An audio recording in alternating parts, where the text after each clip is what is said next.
Gaming news today is honestly all about PlayStation, sort of. A game called Light of Motiram is making waves for just how much it looks like Horizon Zero Dawn and Horizon Forbidden West, but upon further inspection, it's kind of copying everything, and we're going to be taking a look at some of the gameplay in this show open, and I'll give you some of my thoughts about what's going on with this game. We also have new claims about another big Xbox title coming to PlayStation, and it was delayed for some reason. We'll look at the details. We'll also look at the source of that rumor as well. And then the Sony Kadokawa acquisition may have hit a snag, but it's not the snag that you might expect. And there are rumors of another PlayStation handheld starting to surface, and they've got their eyes set on a much bigger target than Xbox. Now, as always, I put games at the end of the show open for your wish list and your radar. I try to find games that are maybe a little bit lesser known to put out there for you. If you like this kind of content, if you subscribe to my channel for a very long time and you enjoy these daily streams, I was off for the week of Thanksgiving.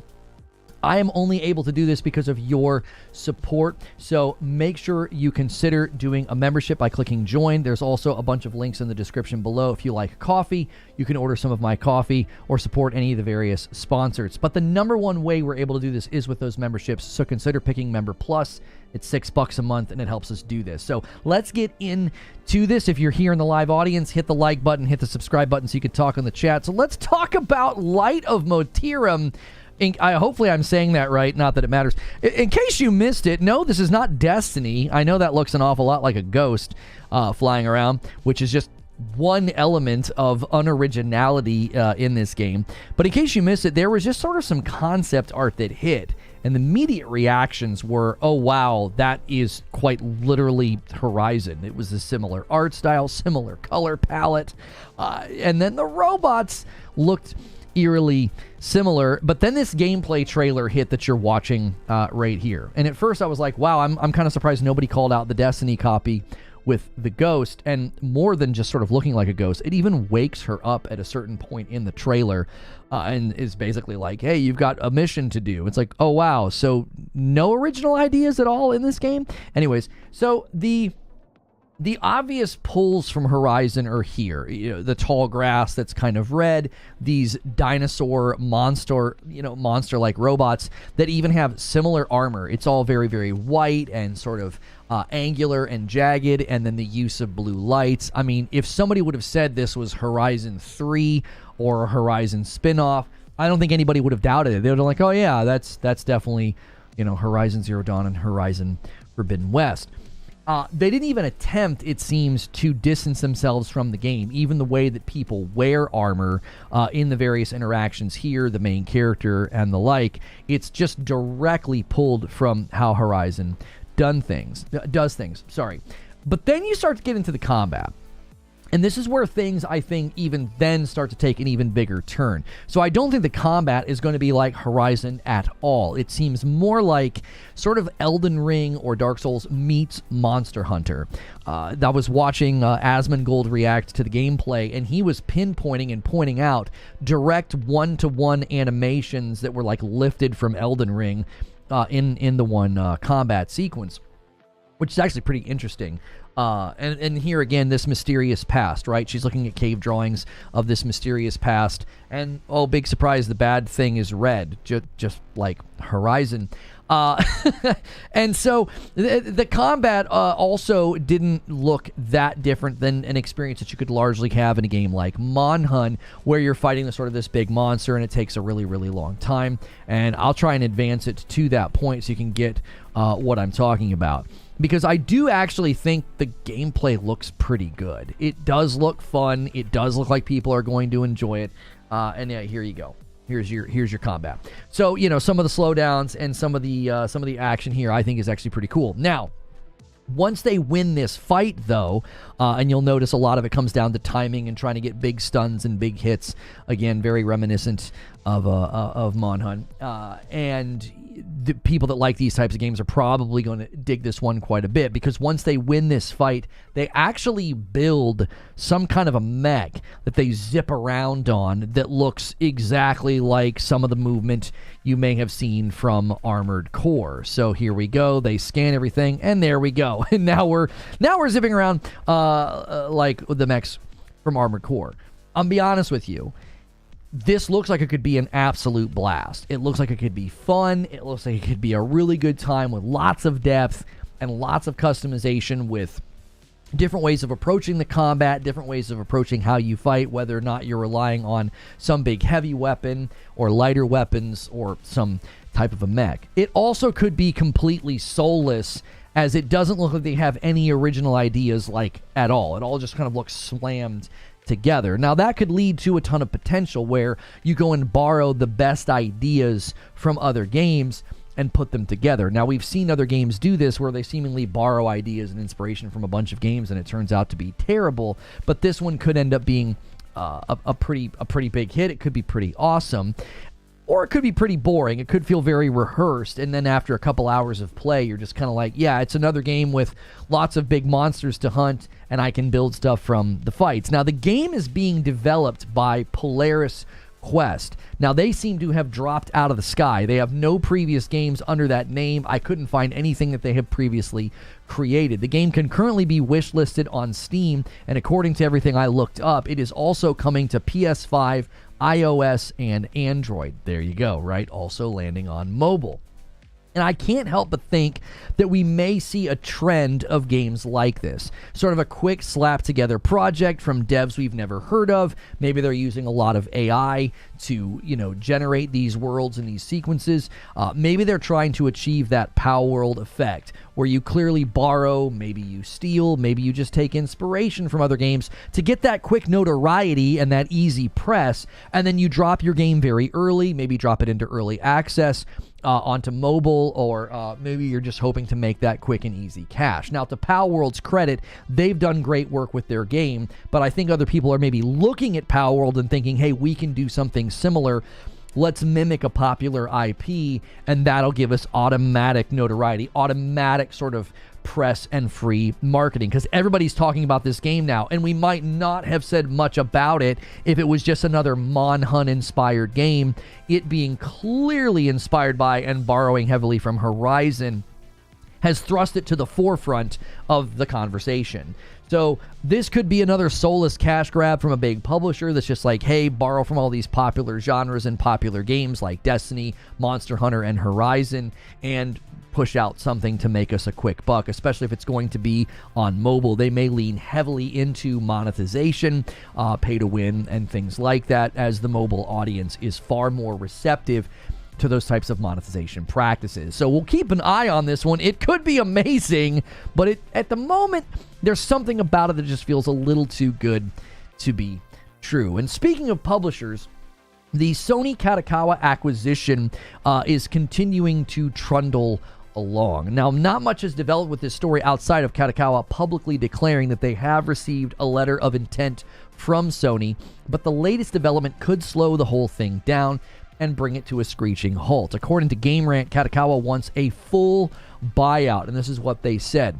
More recent reports have indicated that Kadokawa would only be interested in a deal with Sony if it is a complete buyout, all anime and gaming assets included.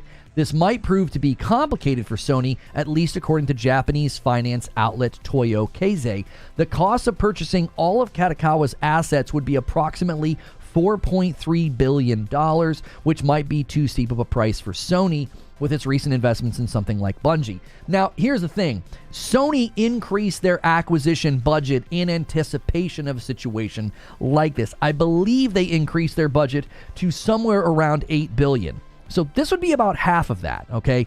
They have enough given how much they designated. Now, when they said they were designating that, they were talking about acquiring like licenses and IPs, it seemed. It didn't seem like they'd be interested in some major purchase with what happened, like what they did with Bungie. They still have not paid off the Bungie acquisition. Those final payments won't land until 2026. Now, I don't like deals like this. I'm on record saying I don't like when companies buy other companies. I don't want to see future FromSoft games being region locked on Steam due to the PlayStation login requirements. So there's entire, regions that would no longer be able to get future FromSoft games if PlayStation took that approach with future FromSoft after this acquisition goes through, if it does go through. It does seem, however, that Kadokawa wants to be purchased, which means it's going to happen, right? They're just going to find a buyer. They're going to find somebody who wants to write the check. Now, when I look at Amazon, when I look at Google, Tencent, Embracer, even Microsoft, I think those are all worse options, in my opinion. I think PlayStation's acquisitions and studios have fared much better, and they also typically only do it when it's a good alignment. This does seem primarily motivated by the anime, but FromSoft is not a bad scoop, given the success and the notoriety of games like Elden Ring and the recent crazy success of Shadow of the Erdtree. Even with all of Bungie's woes, according to employees, that deal saved Bungie from a worse financial situation, and large portions of Bungie's talent are being absorbed by SIE. So PlayStation's approach to acquisitions aren't nearly, I don't think, as bad as ones that we would see from like an Amazon or a Google or an Embracer. My hope would be that if the deal does go forward, FromSoft is not folded under the PSN login requirements for PC. So at the very least, consumers don't lose in the deal. They don't lose that choice and that option. Generally, acquisitions like this limit consumer choice, which I am never in favor of. We're going to have to wait for further developments. So as of right now, it could be going forward if Sony is keen to do the full buyout and they want to write that check. Now, another thing related to PlayStation is we could have another title headed to PlayStation 5, Forza Horizon 5. We covered this earlier this year when the rumor came that this thing was coming. We covered it, and it was apparently dispelled very quickly. And I made mention at the time. I said, you notice nobody is dispelling it coming. They were dispelling the announcement. So at the time, insiders who had contacts at Xbox said, this is not getting announced next week. That's what everybody was saying. It's like, oh, it's going to get announced next week. And so nobody said, oh, it's not coming. They just said, oh, the announcement's not happening. Now, according to Insider Gaming, their report claims, quote, for a Forza Horizon 5 PS5 release was ready, but delayed, it is claimed. Now, this comes from Xstasis. Xstasis has gotten things right in the past, but also incorrect at times, and they did indicate that Xbox was going to slow down on PlayStation 5 ports after the bad reaction to Indiana Jones. That was something they said right before Phil Spencer said there are no red lines in the catalog. So Xstasis' information could be outdated because they indicated there were still red lines, and then very quickly after that, Phil's doing interviews where he's like, yeah, there's no red lines in the catalog, okay? This is what the report claims. In a post on social media, they said that the release was delayed over the summer, but they made sure to clarify that it wasn't canceled. It was then said that the belief is that the game would be a success on PS5 and that it is still in the plans. It will arrive, they said via translation. I don't know when, but it will arrive. Now, I wouldn't be surprised if next year is another wave of Xbox games coming to PlayStation. Indiana Jones has already been announced. Doom the Dark Ages is a multi-plat day-and-date release. And I've seen pro Xbox podcasts speculating that Starfield will make landfall on PS5 next year. And I got nothing but hate, criticism, and harassment for declaring that earlier this year. And now everybody's tune has changed because the all of the shoes have dropped, all the pennies have dropped. Like everything is basically coming if Xbox sees it as worthy of the port. So Forza Horizon 5 would be just another title next year coming over across the aisle there. Now this really makes you wonder. I've seen pro Xbox pundits question, well, why would I be buying Xbox hardware going forward, especially the rumored handheld, right? Why would we buy those things? This is continuing to cause people to really question why they should be within the hardware ecosystem of Xbox. Not the ecosystem, because you can access Game Pass on your mobile phone, your iPad, your television, your PC, but I think people are really questioning the actual hardware, given if you're shipping games to PlayStation 5, you can buy a PlayStation 5, get PlayStation exclusives day and date, and seemingly going forward, you're going to start getting Xbox games day and date. as well. And speaking of handhelds, because we know Xbox wants to make a handheld, there are rumors about a PlayStation handheld as well. Apparently, they are setting their sights on Nintendo, and they want a handheld to compete with the Switch, which is a bold move, if true, given how well the Switch 1 did. And the Switch 2 is set to show up in 2025, and it will likely dominate all the hardware sales charts. IGN's headline says it all, but so does their byline. They say this: Sony is set to take on Nintendo with a new portable PlayStation, and the byline says it's likely years away from launch. And this is what they claim. Bloomberg reports that this unannounced handheld console is in the works now, although it won't be released for some time, and it may end up coming to nothing. Sony has declined to comment. Now, I've confirmed via my own sources that this is in fact a real plan within PlayStation, but it would be years out. This is not coming anytime soon. It will not be coming out next year to compete with the Nintendo Switch 2, which I think would be a huge mistake. The big takeaway is that they want something to rival the Switch. That seems to be the biggest thing here. This is what Bloomberg claimed according to IGN. Sony's portable device is likely years away from launch, and the company could still decide against bringing it to market, the people said, asking not to be named, discussing the private plans. Now, I played on my PlayStation Portal on the cloud in Ohio over Thanksgiving. And I saw this report and I was like, I actually would love that. Because just a little bit of latency on cloud, I've told you guys before, I'm not a huge proponent of cloud. I like having cloud on my PS Portal. But even a game as simple as Vampire Survivors, I would get just a little bit of latency, and it became pretty terrifying. It could ruin a run. All of a sudden, you're dead because nothing seems to react when those little bits of latency happen. Like, even if you're going to try to quickly pause it or something. Cloud gaming, to me, was perfect for something like Inscription, where there's no reaction time. There's no, oh my gosh, I'm dead, I gotta start all the way over element, like a boss fight or something.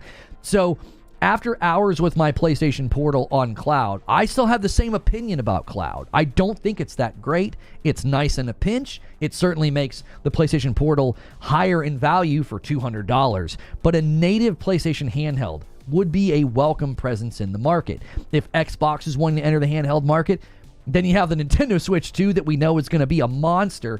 You could have the three big companies facing off once again and trying to garner support for their various devices. So now it's time for some games for your wish list and your radar. And the first one, I put this on your radar before. It is called Ravenswatch. Now, it has been on Steam for a while. It hit 1.0 on Steam in September, and it just hit Xbox and PlayStation over the holiday. It currently has a 91% on PlayStation and an 86% on Xbox, so people seem to be enjoying it. Now, I tried it. I did a quick run. I thought it was local co-op, and it's not. That's massively disappointing. I thought I was going to be able to play this local co-op with my nephews, and it's online co-op only. So that was a bit of a bust, but I did a quick run, and my immediate reaction was the dodge is terrible. And if you play a game like Hades or Hades 2, one of the reasons Hades feels so great is because the dodge is quick, it's responsive, and you seemingly always have it at your disposal. Folks in my Discord told me that you do get upgrades that make the dodge better. I think the art style's great. I thought the movement felt good. It just didn't feel great to not be able to get away from attacks when I saw them coming, because you have a single dodge that takes a while to refresh. It just made the combat flow a bit strange. Now, once I adjusted to it, it felt okay, but it again felt very tedious. It was like go in and get a hit, dodge away, go back and get a hit, dodge away. It didn't feel that great. There's just something about the flow of Hades combat that makes me want that in a game like Ravenswatch, and it even looks a little bit like Hades. So I may go back in and try it again, because I wanted to get this for co-op with my wife, and we do have two PlayStations, so we could play online together.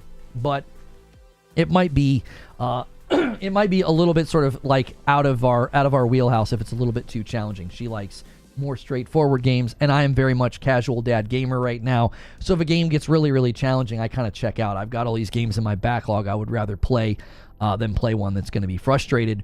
And, you know, as a casual dad gamer, nothing says casual dad gamer than a boomer shooter, and this one is called Sprawl.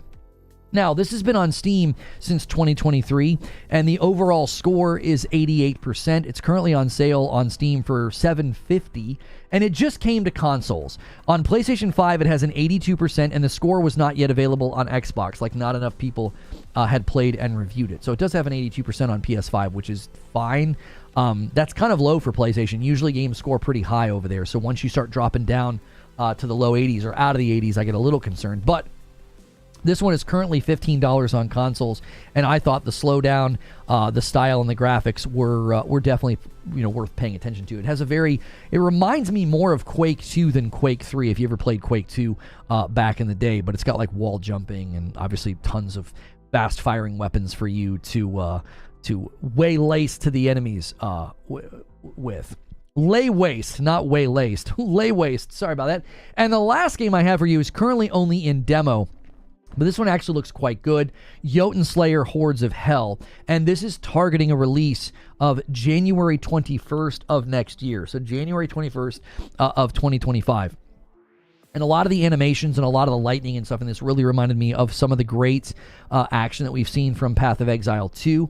And this one is a roguelike horde survivor game, and it's set in the dark Viking underworld. You fight waves of enemies to earn divine blessings of the ancient Norse gods, explore hostile realms, summon powerful bosses, and prove your worth in epic battles. So this game is currently available right now in demo. Sometimes I show these off to the paying members because they get extra content. And this one may be one that we end up checking out. So there you have it. I covered and talked to you about Light of Motiram and how it's not just ripping off Horizon, it's ripping off pretty much everybody.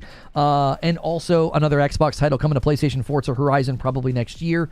The purchase of Kadokawa may be going forward for Sony, but it's going to cost them a little bit more than maybe we initially thought. And a rumored PlayStation handheld is apparently coming, and they want to rival the Switch, which I think is it's a bold strategy. We'll see how it plays out. So that's the news. And now it's time for the discussion. Good morning, good afternoon, and good evening, everybody. Thank you guys so much for being here.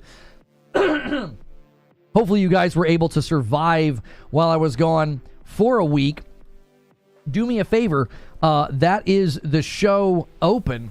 And we need a ton of likes now. Let's set our sights on 200 likes. You guys have already done an amazing job. We already have 200 likes. I didn't miss 9 Souls. I featured 9 Souls my last show. I believe it was my last show. In a very recent show, it was either the last gaming news show that we did or the one before. I featured 9 Souls. I told everybody about it. So I didn't want to circle right back to it one more time.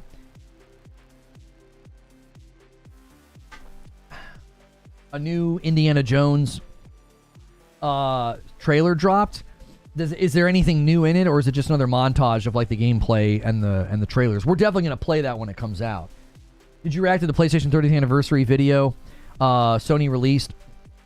I'm shocked at how positive the YouTube comment section is. Guess this one hit. I'm kind of surprised that they're opting to do that and not the rumored showcase that we heard about. I don't understand. Like, this seems like the perfect moment for PlayStation to come out and say, here's a showcase.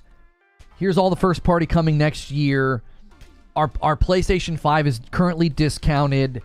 Our PlayStation Portal now has cloud. Our PSVR 2 is currently discounted. Like, you know what I mean? It seems like the easiest dunker ever to do that right before the holidays and right before next year. But I don't know. PlayStation's always playing a different game. And there it is. Han shot first, and so did you. Patrick Q gifts the first member of the week. And that takes us to 8 members. Thank you so much, sir. The Indiana Jones trailer looked cool. Did they put it on the Xbox channel? Let's see here. 30 minutes ago. It's a 3-minute trailer. And I'm always a little hesitant with stuff like this because they end up just rolling through B-roll that we've already seen a lot of the times. It's just a marketing, it's a marketing rhythm that they're trying to hit. They're just trying to keep things on your radar. Which is fine. I'm not knocking it, but usually we've gone through this before with God of War Ragnarok. It was especially frustrating. They kept saying we were going to get new footage and we didn't. We would get 30 seconds of new footage and then they would just loop and reuse B-roll that we have seen before. The number one thing about this game that continues to get my attention is the environments. I feel like they've captured the feel and the vibe of Indiana Jones when he's putting stuff in his little book, and when he's, navigating through like rooms and some of the locations with like the lighting and stuff. I think looks really, really good. The characters are kind of hit and miss. And Belphegor comes in with 2 gifted members. Thank you so much. And that takes us to 10 members already. Thank you so much. We're going to need a huge bounce back. We're going to need a ton of people to bump back up to Member Plus. We have really dropped there. I don't know if people are waiting to renew. Maybe that's what happened because I was out of town. Can't show review showcases 5 hours till Indiana releases. That's worrying. Yeah, isn't the embargo dropping like this week really close to release? What's the exact embargo? What's the exact embargo drop? Team Ambush with 19 months of members, dude. Thanks so much for jumping back in, and thanks so much for keeping that Member Plus. We appreciate it so much. Point and click fest incoming. I mean, some of the encounters, yeah, some of the locations in this do look very like you're just gonna kind of go over and like pick stuff up and grab it, but again, I feel like they've nailed the tone. It's the same day? As part of PlayStation's 30th anniversary, you can change parts of the PS5 startup and background, including the boot up sounds, to themes from PS1, 2, 3, and 4 for a limited time. That's lame that it's only for a limited time. Yo, Pac-Man on a bike hits 24 months. That's a red badge. Thank you so much.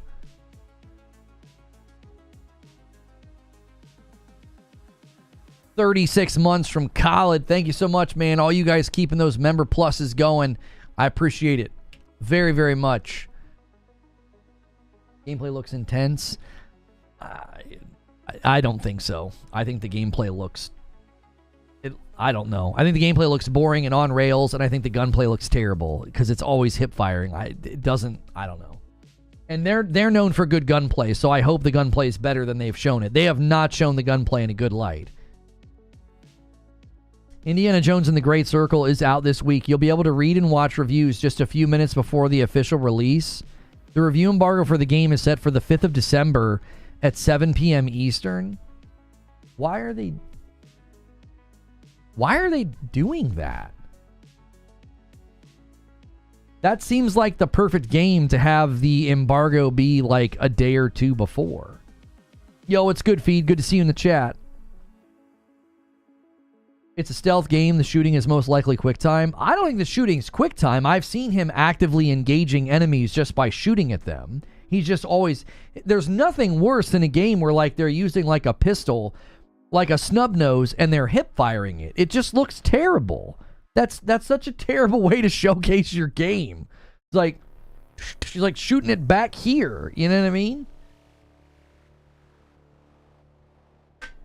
And Stone Spire with 2 singles takes us to 15. I know what he's trying to do. He's trying to bait a 10 bomb to 25. Thank you so much, Stone Spire.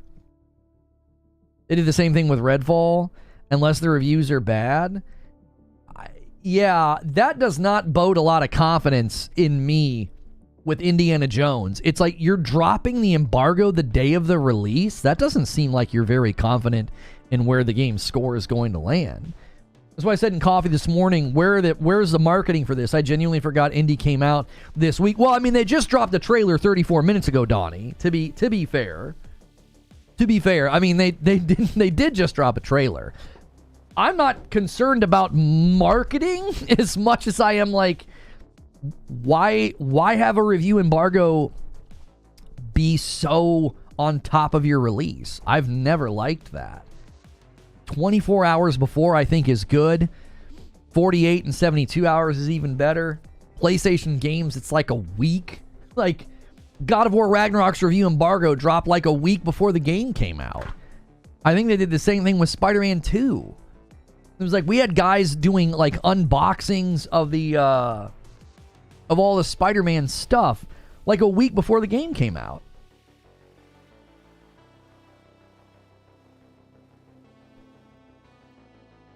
It's not marketing. The game should be everywhere. Astrobot got marketed to crap. Indiana Jones doesn't get any. I don't know. To me, I feel like I've seen a lot of Indiana Jones marketing. Maybe you're looking in other places. I don't feel like they haven't been marketing it. I feel like I've seen ads. I feel like I've seen tweets. I feel like, you know what I'm saying? Now, last week I wasn't paying much attention because I was in Ohio for Thanksgiving. Light of Motiram is headed to PS5 and PC in 2025. It'll be free to play, and they got Sony's blessing. It will not release on Xbox. Really? Where did you get that they got Sony's blessing? I mean, if it's coming to PlayStation, obviously PlayStation's not going to stop. They're not going to try to sue them or anything if it's been approved to come to PlayStation. But it is weird that they would skip Xbox, especially if they're going to... I read it's coming to like iOS and Android. You've seen it in gaming spaces to the people who would already be interested in. Like we say, we are the few, not the many. Yeah, I guess I'd have to go to non-gaming environments. Like, I feel like I've seen ads on Facebook. I feel like I've seen ads on Instagram. Maybe I haven't. I don't know. I don't use those websites all that often, so I could be misremembering. Brainrot has been named 2024's Word of the Year by Oxford University Press. Yeah. Yeah, I'd say that tracks. You're getting lots of indie commercials, says Brett. 30th update hits blasted with Metaphor home menu beat. That's pretty cool. I don't know why they're doing that temporarily, though. I think that's weird. You know, I guess PlayStation gave their blessing for all the trashy AI games polluting the PS Store feed. Yeah, I've seen some YouTubers talk about that. I don't pay much attention to it because, yeah, I don't know about you, but I don't go to the store, like the digital store, to find a game to play.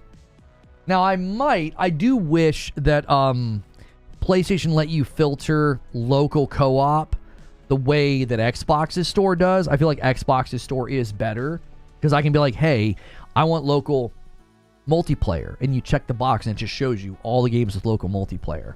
I do wish PlayStation did a better job with that. They don't. They let you pick like the generic genres of like action, maybe not even platformer, like RPG and stuff. And it's like, well, that's not all that helpful, you know? I'm not like, what's your latest RPG? It's like, no, I'm looking for like local co-op. I just changed myself to PS2. I heard those sounds and felt a massive wave of nostalgia, says Lone Wolf. I haven't seen indie marketing, but I don't see marketing for anything. I don't watch a lot of live TV, and I pay for no ads. Right, that probably hurts it. You know, if I open up YouTube incognito and let's just search for gaming. I'm just gonna search for gaming. I'm gonna click on like here's a big Fortnite video. All right, I got a Google Shopping ad. I got a State of Moving Company ad. Let's go with another one. T-Mobile ad. Mr. Beast. Let's watch a Mr. Beast video. No ads. No ads. No. Gorgeous Ukrainian women online. Singles. This is not targeting me at all. Alaskan land tours. Yeah. No. I didn't get a single gaming ad, so it's hard to say. I definitely browse the store from time to time. I use the Xbox store to buy games. I bought 3 games on my Xbox last week alone. Yeah, I think the Xbox store, it's easier to search and navigate than PlayStation. I've always thought PlayStation store and interface and their website was terrible. What's that address? I didn't click on it, Donnie. It was just an ad. You know, it was just an ad for... I don't know why I was getting that. They can see where I'm located. They know I'm in the States. I don't shop for games on the PlayStation Store either. I just go to get what I want. Yeah, I usually know what I'm going for, or I'll check PS Plus. You know, Xbox has a store. They don't have a culture of purchasing. Well, they have a great store. They have a great storefront. It really is. They have a really great way of filtering their games as well. Especially if you go to Game Pass. You know, if you go to Game Pass and you want to filter there as well, I think that's nice. Hang on a second. Oh, somebody ordered some coffee. Thank you so much, Bumble Pants, for ordering a bag of dark. Some of you guys ordered while I was out of town. Creature apparently forgot to turn that off. So, if you order coffee when I'm out of town, you have to know it's not going to get shipped until I get back. So, I'm sending you a new email today. I apologize. The email account and email here went inactive. You'll receive an email from a Gmail account. Apologies. What are you emailing me about again? And a 50 bomb from MASH. He comes out of the shadows to give us a strong start to the week. Thank you so much, MASH. Yeah, I can't remember what are you emailing me about? I can't remember. That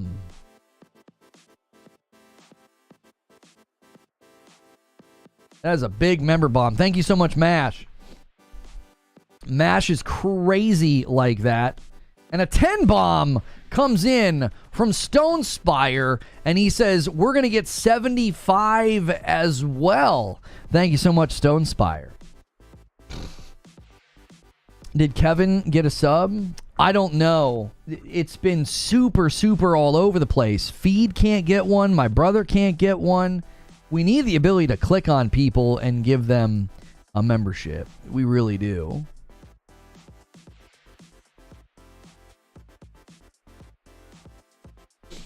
What were we talking about just a second ago? And by the way, if you guys prefer super chats as well, that is an option that you can do. I think I've got it ready. Let me see. Hang on a second. Let me refresh this so that it plays. I just want to have something playing when I go to this scene. And Joker Quinn is the Agents of Chaos. Do I have the media source of it? I do. Okay, hang on. All right, 1 second. Agent of Chaos, Joker Quinn, and then 77 members on the week. Thank you so much, Mike S. Hope you had a great week off, Lono. Glad to have you back. It's been depressing without you. And a VIP renewal from Ganks. Hope you had a good holiday. Glad to have my daily entertainment back. Here's to 44 months. And Detonator with 39 months takes us to 79 members on the week. You guys are the absolute best. Excuse me. Excuse me.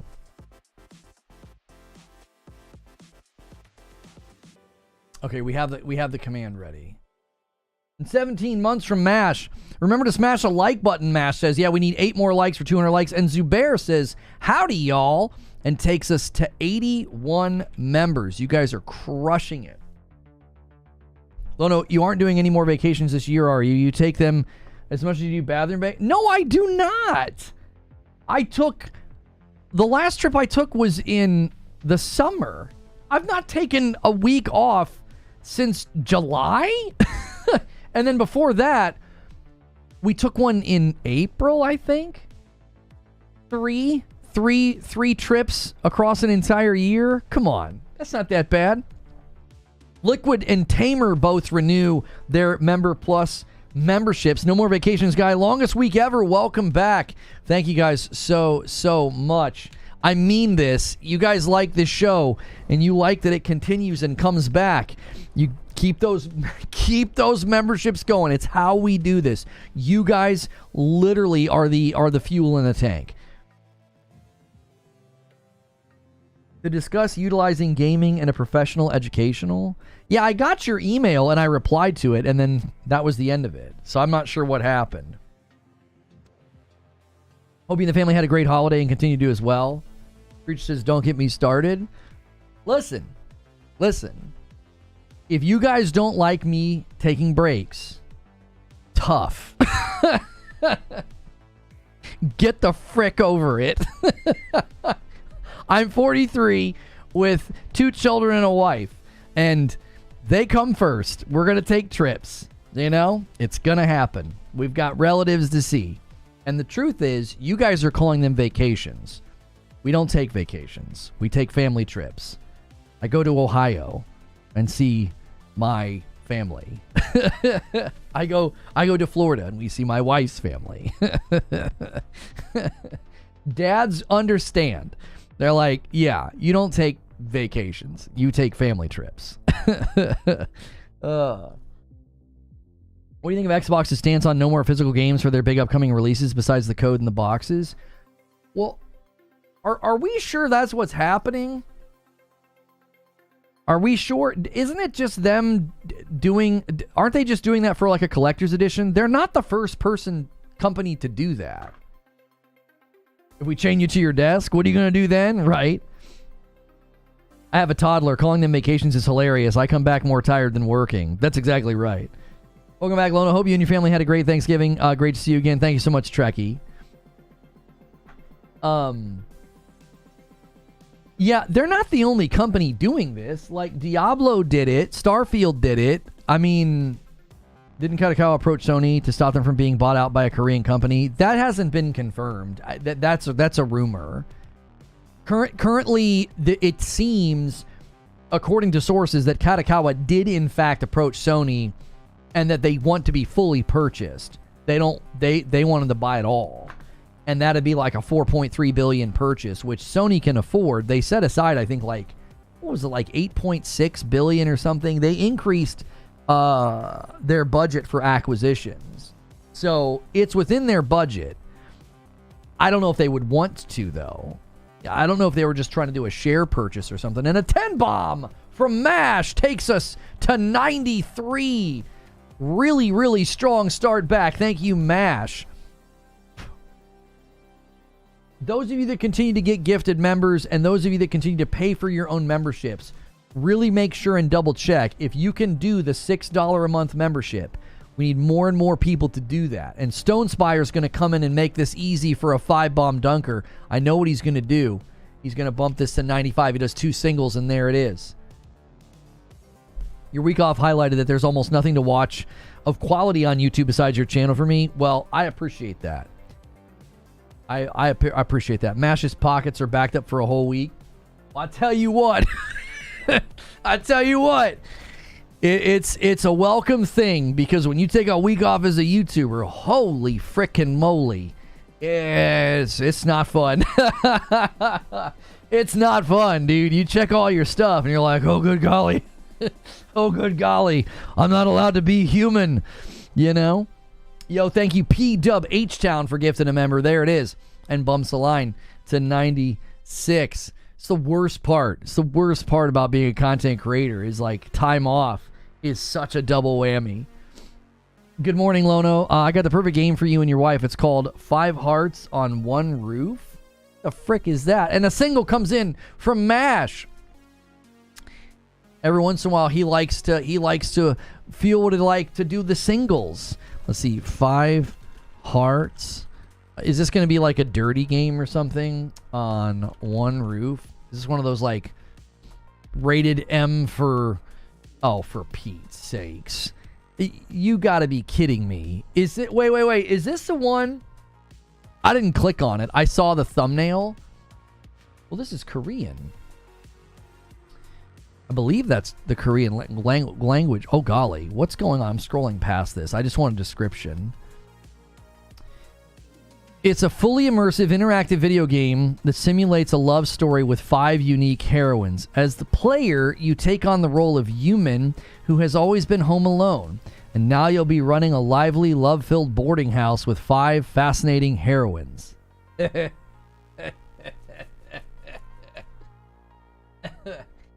Come on.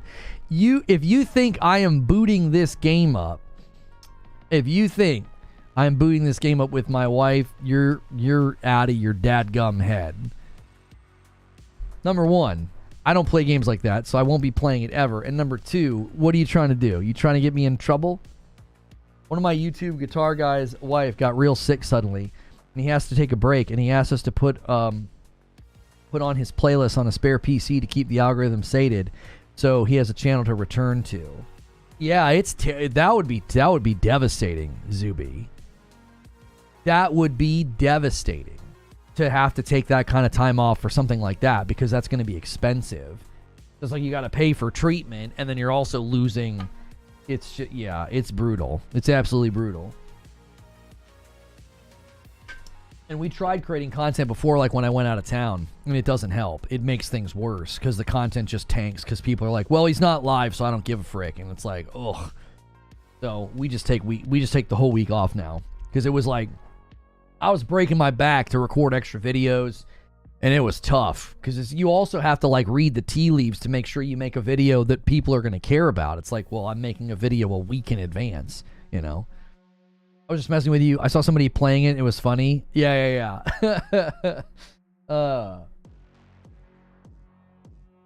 Oh man. Yeah, okay, well hang on a second. Let me do this. Guys, you may have noticed I've got a new shirt on for you, and this is another one sent to me by Into the AM, and I thought this one was awesome. I picked this one out myself. They're having a sale right now. Cyber Monday. They do these big sales all the time. Use code Lono, okay? They're doing this big huge thing where you can add my discount to the discounts that are there. So use the shirt command, go to intotheam.com/Lono, or use code Lono at checkout. You can add my discount on top of their site-wide discount that they are already doing, okay? We love working with Into the AM.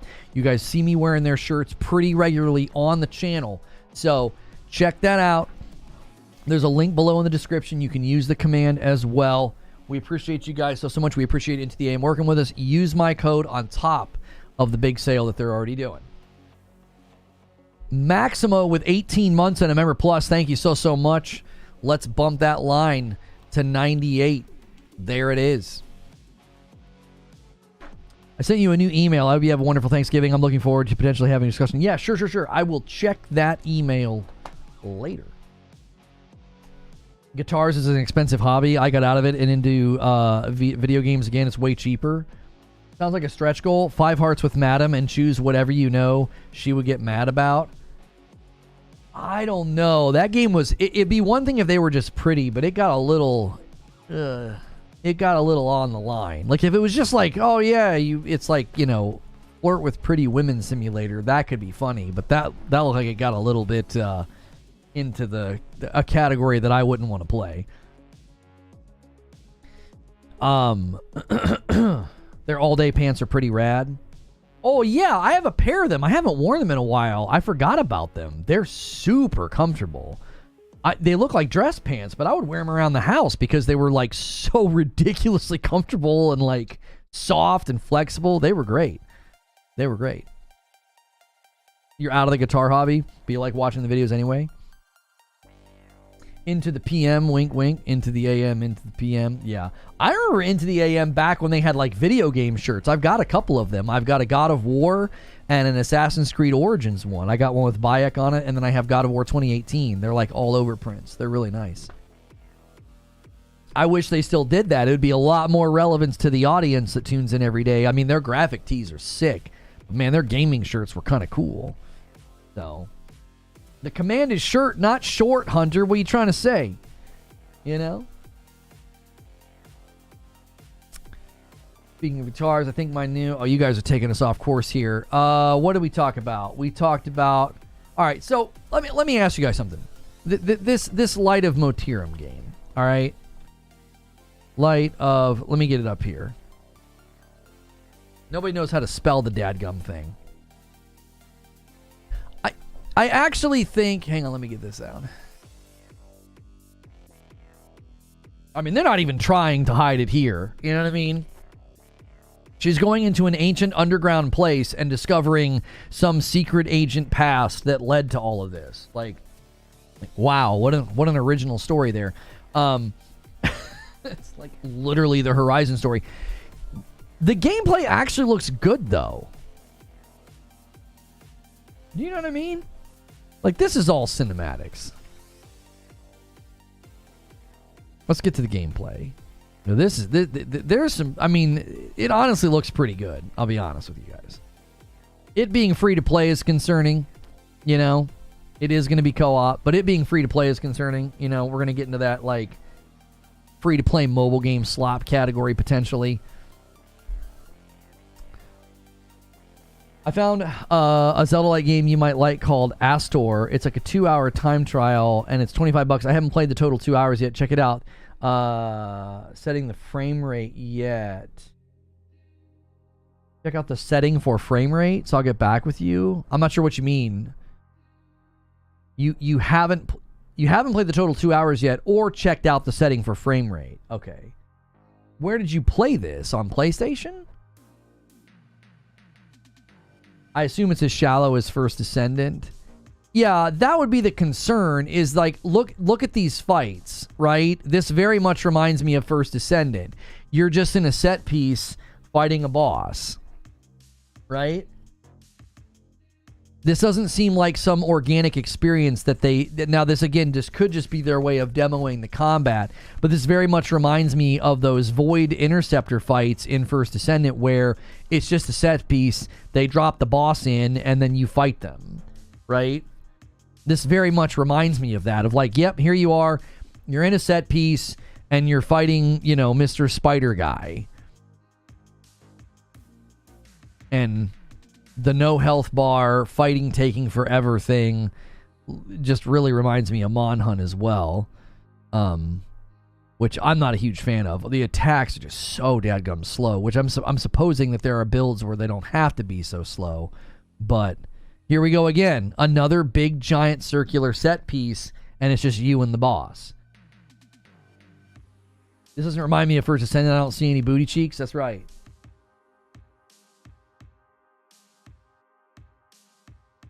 The combat's 100% way more Monhunt than Horizon. I totally agree with that.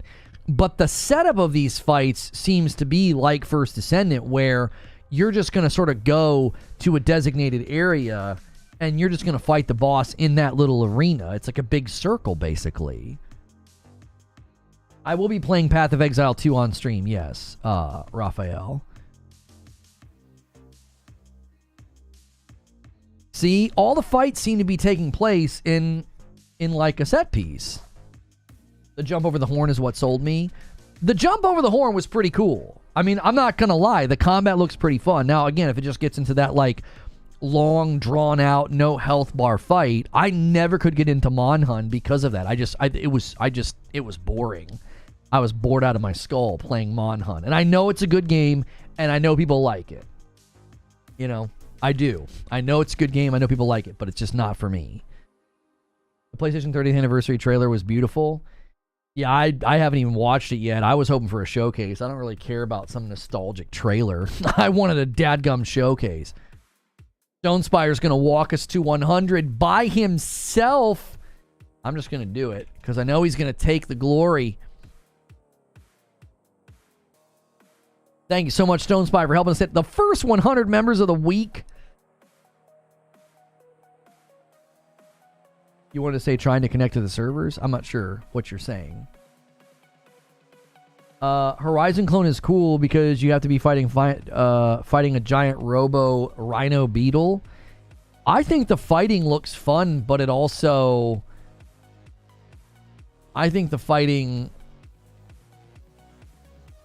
It also looks like you get into that soulless, mimicked attack patterns from other games, and you just stand there and wail on them until it's over, and then you use the parts, and you go back, and you build something, and you can expedite the building by spending money, because if they're putting it on iOS and Android, that's just what I expect. You know.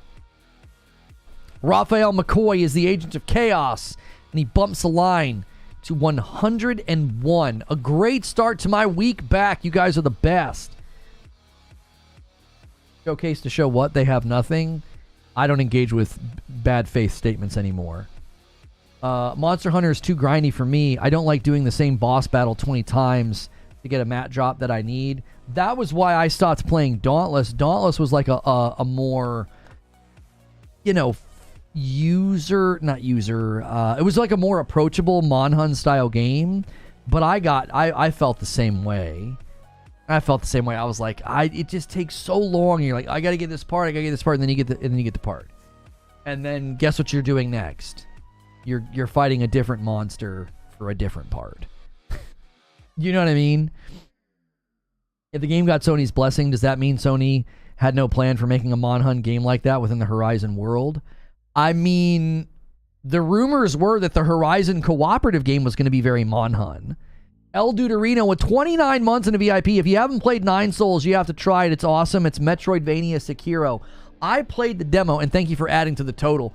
I played the demo a lifetime ago, and I loved it. So I'm holding off. Ravens, I'm going to try Ravens Watch with Madam, and I'm going to see if we can get into it. Because, buddy, it did not feel good with those dodges. I was like, this doesn't feel good, like, at all. Nine Souls felt amazing, like, immediately. Insomniac Black, with the first super chat of the day, got a rogue that maybe the boy could play. 13Z, 13 Zodiac on Steam. It's third action type. Not sure if you would like it, but maybe. I mentioned it in one of the show opens, and I played it for members. It's fun. I'm in the playtest because you just request to get into the playtest and you get in like instantly. It's fun, but the lack of targeting, a lot of off-screen damage kind of frustrated me.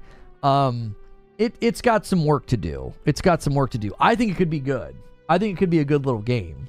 It's also very, very simplistic. Let me go in here and see how much I played it. 13Z playtest. I've played it for an hour and 20 minutes. It's got potential. It does. It's got potential. But at the moment, it's got some rough edges that frustrated me. It's like I played a lot of games like that. I played a lot of these little rogues, and that one, I'll be honest with you, it would be better isometric. I think is part of the problem. Yeah, lack of targeting was frustrating in Insomniac Black, but I think it would be better if it was isometric. There were a couple of deaths I have where, like, I couldn't see the attacks coming because the guy was behind me, and it was giving me that white line to let me know he was about to range attack me, and I couldn't see it because it was like it was straight behind me, so it went through my character and beyond my character into the enemy I was currently fighting, and I couldn't see it. Now, when you're isometric, like Windblown is a perfect example. You know where everyone's coming from at all times. So I feel like 13Z could be better isometric just because you could see. Just so you could see more. How is Dragon Age Veilguard? I'm tapping out at like 30 hours. I'm tapping out. The boss fights, the dragon fights, they're not fun. They are tedious and irritating, and the story is fine. It's serviceable, but the combat and the straightforward zone design of the RPG, right? Go here, explore a little bit, get stuff. All of that was carrying it, and that is not carrying it anymore. I'm done. I'm like, I can't do it. The boss fights are so stupid. The dragons are stupid. The three-headed Hydra was stupid. There's just so many things to how the combat goes that I'm like, ugh. If it was isometric, I would immediately throw it over my shoulder. That and side-scrollers turn me off. Love Prince of Persia and Kinsera, though. If they're not going to make it isometric Insomniac Black, they need to do a better job of alerting the player you're about to get hit, because I have good runs in that game go upside down on me because I get hit from out of the frame and you can't see it coming, you know? I don't know how you made it that far. I mean, I was having fun for probably the first 24 to 25 hours. And then they were like, this is what a boss fight's going to be like. And I was like, ugh, I don't know. And they don't give you level recommendations on quests. So I had a play session once. So picture casual dad gamer.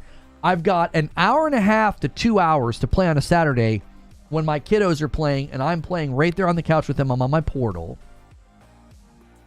And so I've got a limited amount of time. And I grab, okay, hey, this side quest has been in my quest log for a while. Let me go and do it. I get to the end of the area, and the boss is 10 levels above me. And I'm like, it would have been nice to know this. I wouldn't have come all this way. I wouldn't have just wasted time doing this. So I grabbed another side quest. Go through. All the enemies leading up to the boss are at my level. I'm dispatching of them very easily. The boss is 11 or 12 levels higher than me. I'm like, what the huh? There's no boss fight until that far in? Well, what's funny is, Chris, and I told this to Lone Wolf. I said, I'm telling you, I told him, I said, the combat's going to buck me off of this game if this is what they do. And it was a boss early in the game who kept disappearing. And so, like, you'd go to run to do something to them and they'd disappear. Or you'd go to, like, hit them, or you'd be hitting them and they'd disappear and they'd be behind you. And then you got to, like, turn your character around. And I told him, I said, if this is the way things go, it's going to buck me right off. And then the boss fights got a little bit better. They did. They got a little bit better. I was like, okay, this is better. You'd have to kind of, like, kill the ads or blow something up in the room and then fight the boss. And there were really good telegraphs. It was like, he's going to charge, he's going to slam, he's going to whatever. Then I started fighting bosses where you can't get close to them. Every time I got close to them, there was an area attack explosion. It's like, I'd go in, I'd hit the boss twice, and he'd be like, ding, ding, ding. And I'm like, what? I'd have to run away. Absolute abhorrent boss design in that game. Stupid, dumb, tedious. It's like, didn't you test this? You didn't test this? Talika with 30 months. Morning, Lona. Welcome back. Got a new coffee maker, and I'm rocking the Frickmas this morning. Thank you so much, Talika. It's some of the dumbest, most horrible boss design I have ever experienced in a game. Brain dead stupid. You run up to the boss, like, you dodge his charge, you dodge his range, you dodge his slam, and now it's time to punish him, and as soon as you get within proximity of him, a red circle starts to flash around him. Bing, bing, bing, bing, boom. And you're like, so you literally, your punish windows are milliseconds. Like, milliseconds. So the boss fight takes forever. So he's not just spongy. He's not just higher level than you. It's like, who designed this? I can't even get close to the boss. And then you fight the Hydras, and again, brain dead, stupid, horribly designed, thoughtless. I'm out of negative adjectives. It's terrible. It is terrible. Then, dragon fight time. Same thing. Tedious. Awful. You get 2 seconds to punish, and you gotta run away, or dodge, or roll away. And then, you get the dragon to half health cutscene. Do you want to know what they do? Surprise, surprise, a second dragon. Same thing. Same thing. Tedious. Can't get close to them. Your punish windows are incredibly microscopic. So the boss fight takes forever. It isn't fun. The combat system is so fun. And it's so enjoyable. And you're having such a good time with it. And they're like, but do you want to do this for 20 minutes against one boss with microscopic punish windows and incredibly tanky health bars? Good night. The battle was not that hard. Did I once say it was hard? Have I said anything about it being challenging? Did I say that I failed? Did I say that I couldn't beat it? No, I didn't. I beat the Hydra my first try. I beat the double dragon fight my first try. They're boring. They take forever. I mean, forever. You're like, and so what happens is, okay, so like in a FromSoft game, there's this internal dread mingled with ego that's like a really good cocktail. You're like, oh, this boss is huge. Oh my gosh, I don't want to fight him. But then your ego is like, no, I want to fight him, right? I want to fight him. So you have that sort of internal dread mixed with ego, mixed with skill. You want to go in, you want to beat the boss. In Dragon Age Veilguard, the further I have gotten in the game, I'm filled with dread because I quite literally don't want to do it. I'm like, oh, great. Here comes another boss fight. This is going to take 20 minutes, and I'm going to repeat the same thing over and over and over again. That's why Skill Up said to change the difficulty to easy. There's a part of me that wants to do that just to see it all the way through to the end. But there's also a part of me that I think it's fair to say, no, I tapped out with your game because you designed things in a bad way. Like, I get that. There's a part of me that's like, oh yeah, let me lower the difficulty. The Space Marine 2 PS5 Pro patch hits in 10 days. Indiana Jones is this week, isn't it? Or is that next week? No, I think you can play Indiana Jones this week. Path of Exile 2 is this week as well. And I'm like, you know, maybe I can just lower the difficulty and blitz it, you know, in a couple of nights. But I don't think so. I probably have like 15 hours left or whatever. That's such a lame cope. What's a lame cope? I'm on the hardest difficulty and I can't change it. Plenty of other fun games to play. The reason it's frustrating is because they were nailing what I like in a game like that. It felt like it was more designed like Final Fantasy 16, right? Open area. So I don't need every game to be open world. I liked that. That got a thumbs up. The story was straightforward. Oh, lowering the difficulty is a lame cope. Yeah, I don't want to do that. I'm like, I don't want to do that just to see it through to the end. You know what I'm saying? I don't know if I would call it a cope, but I think I'm on your wavelength of like, I don't want to do that. And again, it's doubly frustrating because I was having such a good time with it. And it like all of a sudden the experience just like flips on its head. I thought the Hydra fight might have been an exception. I was like, well, you know, maybe they really wanted to drive home the point that like this person or this god or whatever is strong. Right?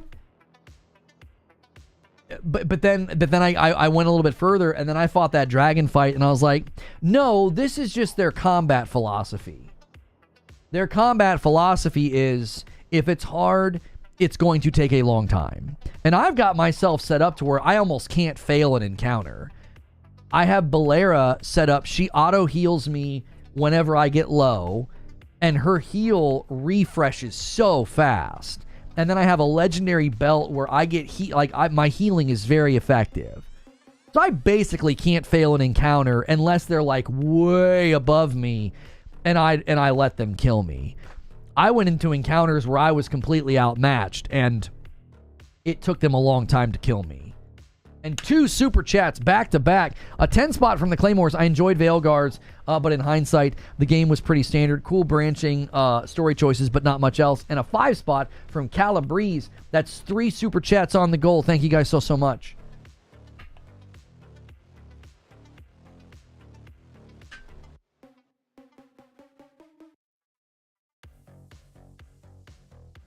I gave the game an 8 because I gave Outlaws a 7. A 3 is harsh, but when you watch, you'll see his argument. You'll understand because you're a reasonable person like myself.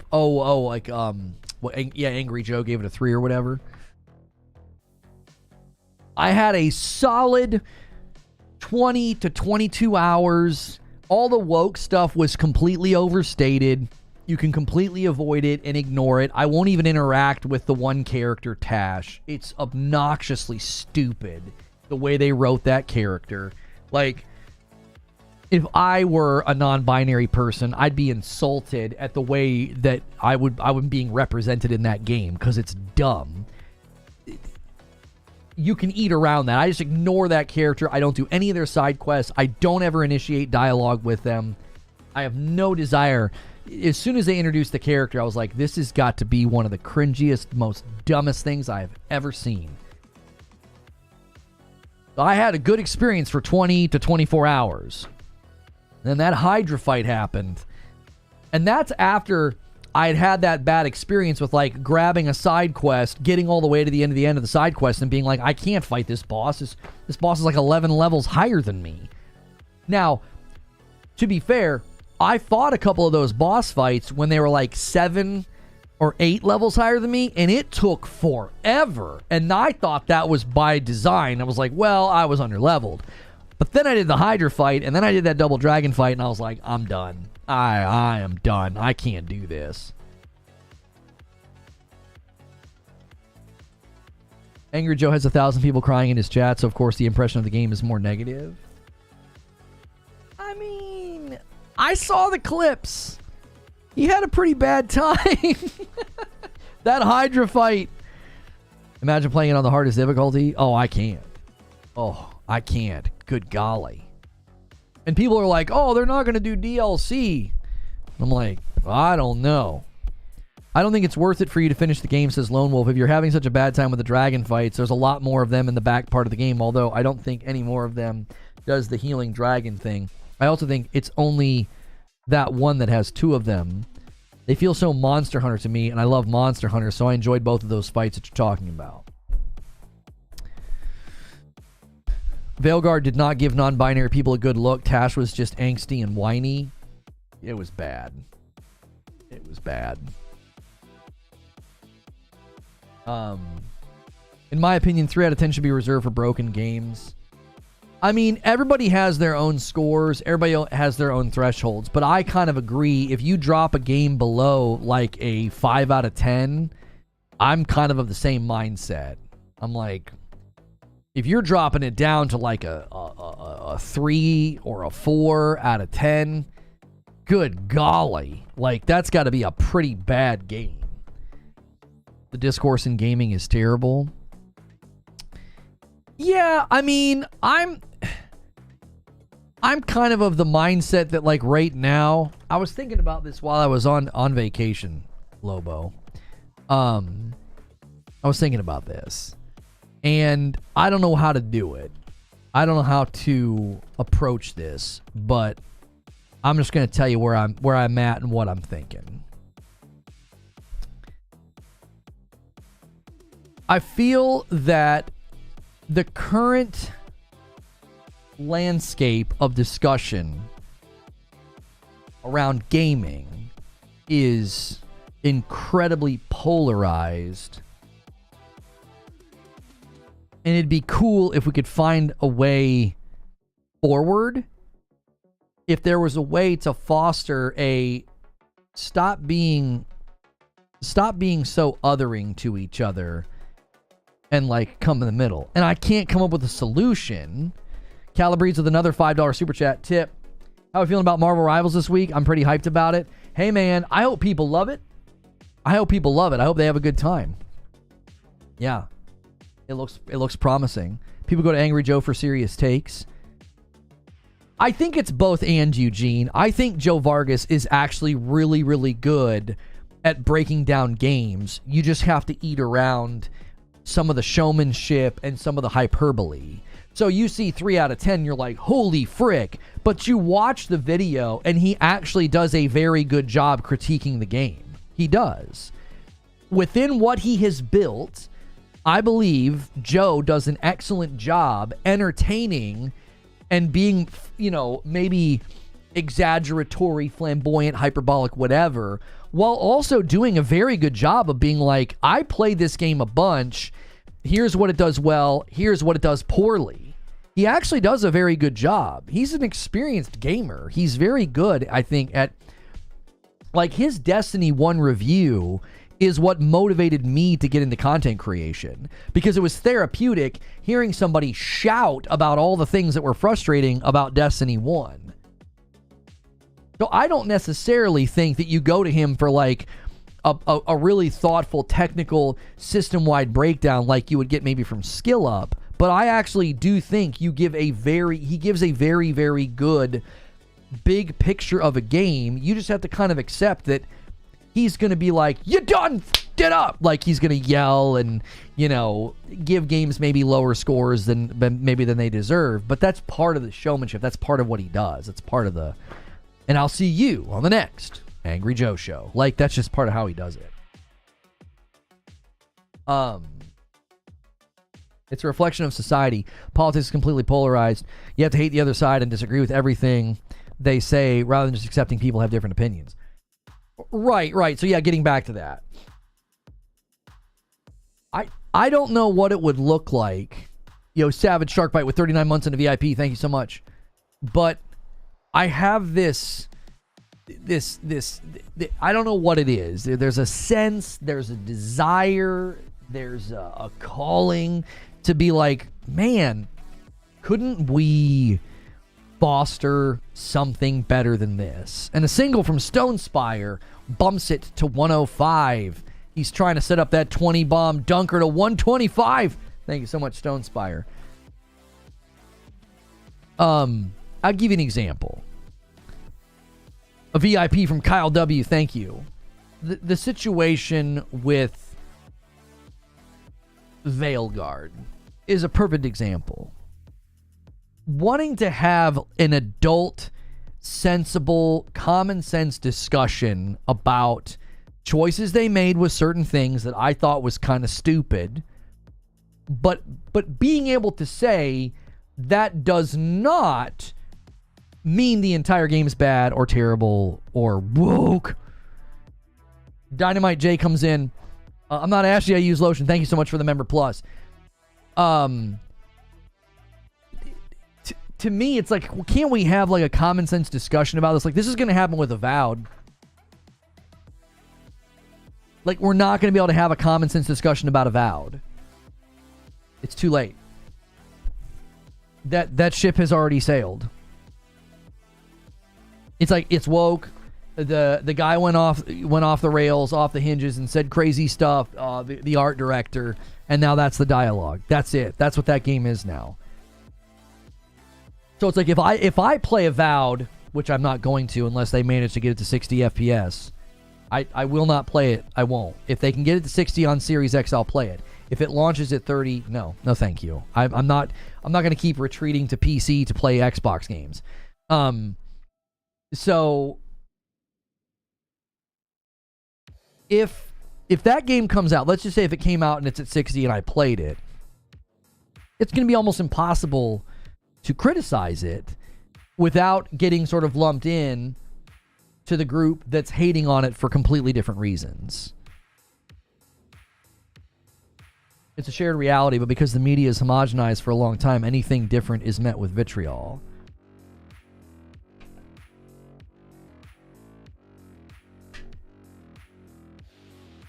So it's like, if you want to enter the conversation about Avowed or even Dragon Age Veilguard, I had people leaving comments on my Twitter feed and my videos on YouTube, and they couldn't believe that I was playing Veilguard.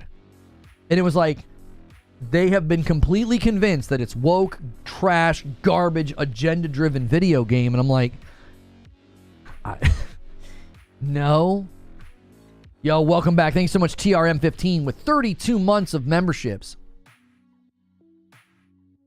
I'm like the most... If you tried to classify me as woke, you'd have like a really hard time doing it. Just because I don't buy into they're making our characters uggos. Like, I've been clipped and ridiculed for that, right? Like, I try to tell people, you've looked at photoshopped images of Aloy. It's happening again with Light of Motiram. They're like, Western developer, Eastern developer. And so they've got, like, the pretty Asian girl from Light of Motiram, and then they have the photoshopped image of Aloy. They have her, like, photoshopped. Hang on one second. I want to see if I can find it. And fat, you know what I mean? Which, I'm not really sure why people are referring to Guerrilla Games as a Western developer, but Alfonso with 9 months of a member plus, dude, welcome back. Little one said we had incel energy. I think incel energy is a thing. I do. I think it's weird. I think the overanalyzation of what women look like in video games is awkward and uncomfortable. Like, Colin Moriarty said something like that on Twitter recently. He's like, can you stop being weird? Like, stop making it weird. I do. I think sometimes people do that. They get on that wavelength. But so I've been accused of being woke. And it's like, I've been incredibly critical of people who would classify themselves as woke or left or progressive or whatever. I'm somewhere in the middle. I'm sort of a refugee, and I like treat my views like buffet style. Whatever I think is the most compelling is what I hold to. We back. What's good, Predator? Bumps the line to 110. I've been accused of being an alt-right grifter, which I don't know what that is. But the conversation is typically about grabbing a label, using the label, and then just sort of moving on. Western Europe, I guess. Actually, Central Europe. Yeah, I mean, Gorilla's in the Netherlands. I think basically what people think is you have Asia and then you have the rest of the world. They're like, you have the Asian developers and then all other developers are West. And they're basically, that's what they want, you know. They think Aloy is ugly and fat. And they think that this new game is better because the character is petite and small and you know, has the classic almost like anime character face. Yeah, Western AAA games versus Asian AAA games. That's right. Yeah, that's the picture. Yeah, here you go. This is it. Can I go over here like this? There you go. A literal Photoshop. This is a Photoshopped image of Aloy. That's not what she looks like in the game. This is fake.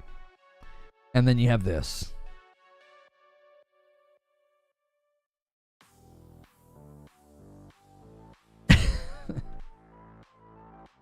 It's like you've developed a palette, and if that's it, if anything steps outside of that palette, you're like, ugly.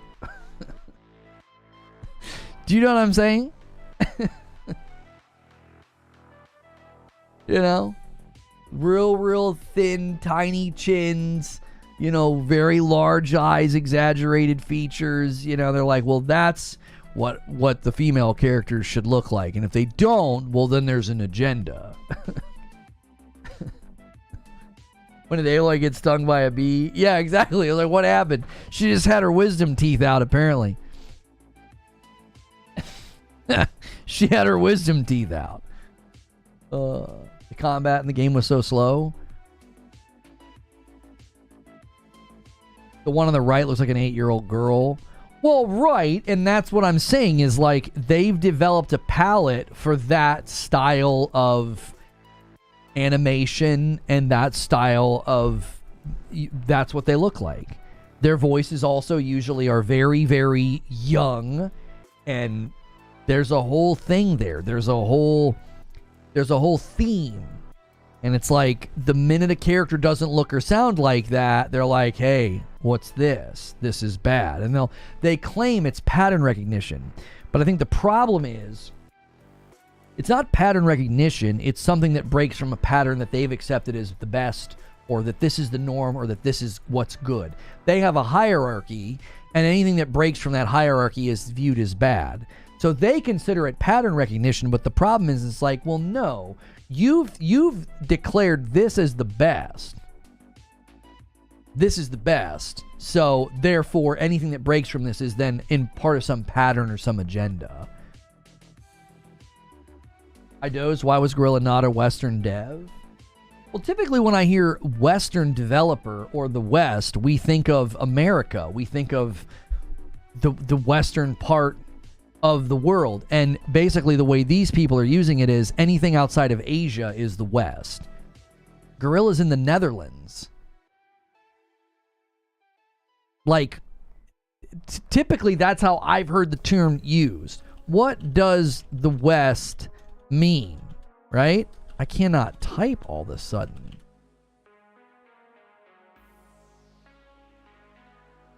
Oh, I had a cable lying. No, my keyboard is 100% messing up. I'm getting double taps on everything.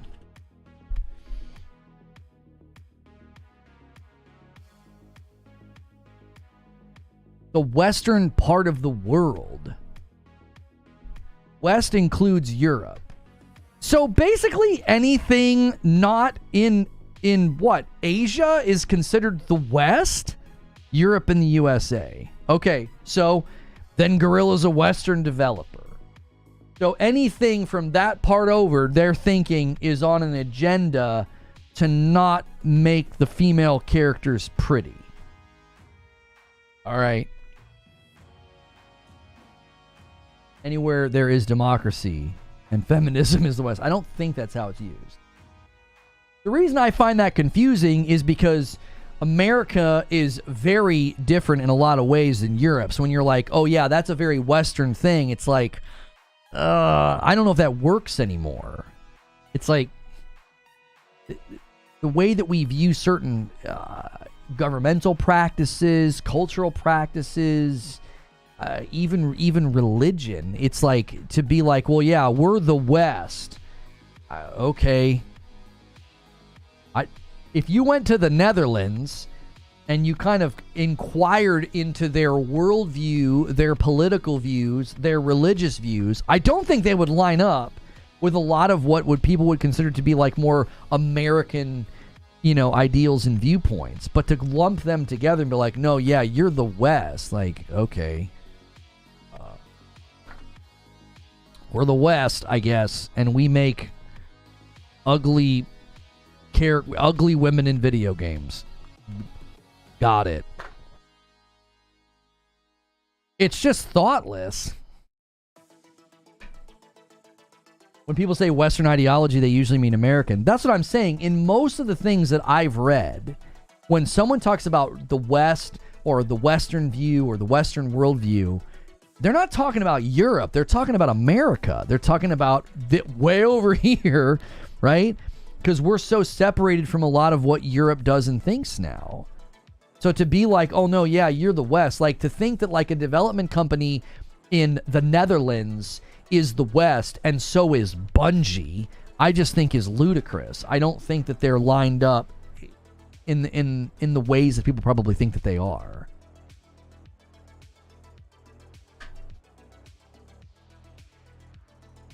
In any case,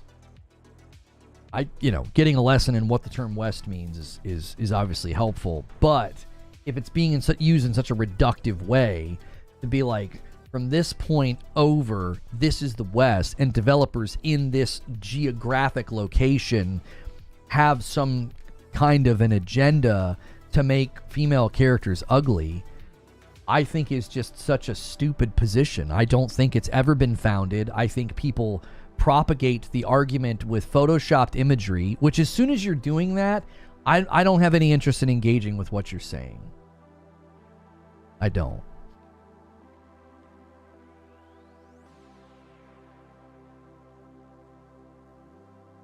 As soon as you have to win or propagate your argument with a fake image, I'm like, well, this isn't even worth discussing. We're talking about something that's fake. It would be like debating, like somebody used AI to make a YouTuber say something and debating with that. It's like, well, but they didn't say it, so what's the point? Ugly equals average looking woman. Yeah, the conversation's just... Yo, what's good, E-Mobility? You see the 30th anniversary stuff on PS5? Yeah, I was very much hoping to get a showcase and not commercials, but... Have you not seen the actress who plays in Outlaws? I have. I've also seen all of the other characters in Outlaws that look terrible. They all look terrible. The character never looks the same. You can take 7 different screenshots of Kay Vess and it looks like a different woman every time. There are cinematics where she doesn't look the same. There are cinematics where she looks incredibly light complected. There are cinematics where she looks like her skin is much darker. There are cinematics where her hair looks great, where her hair looks like it's like wet and matted down on her head, like she's been running. She never looks the same. I think it's far easier to look at that game and say that engine sucks at making real people. All of the main characters that were humans looked weird and awkward. Hair texture was weird. Their eyes were weird. That engine is terrible at faces. See, that's the problem. Instead of having that conversation and then setting that aside and saying, I just think this engine's really, really bad about doing faces, and then talking about why the game was no good, we had to deal with weeks of, it's another game where they made the character ugly. Why can't the character look like this girl? Okay. Nobody with 32 months. Thank you so much.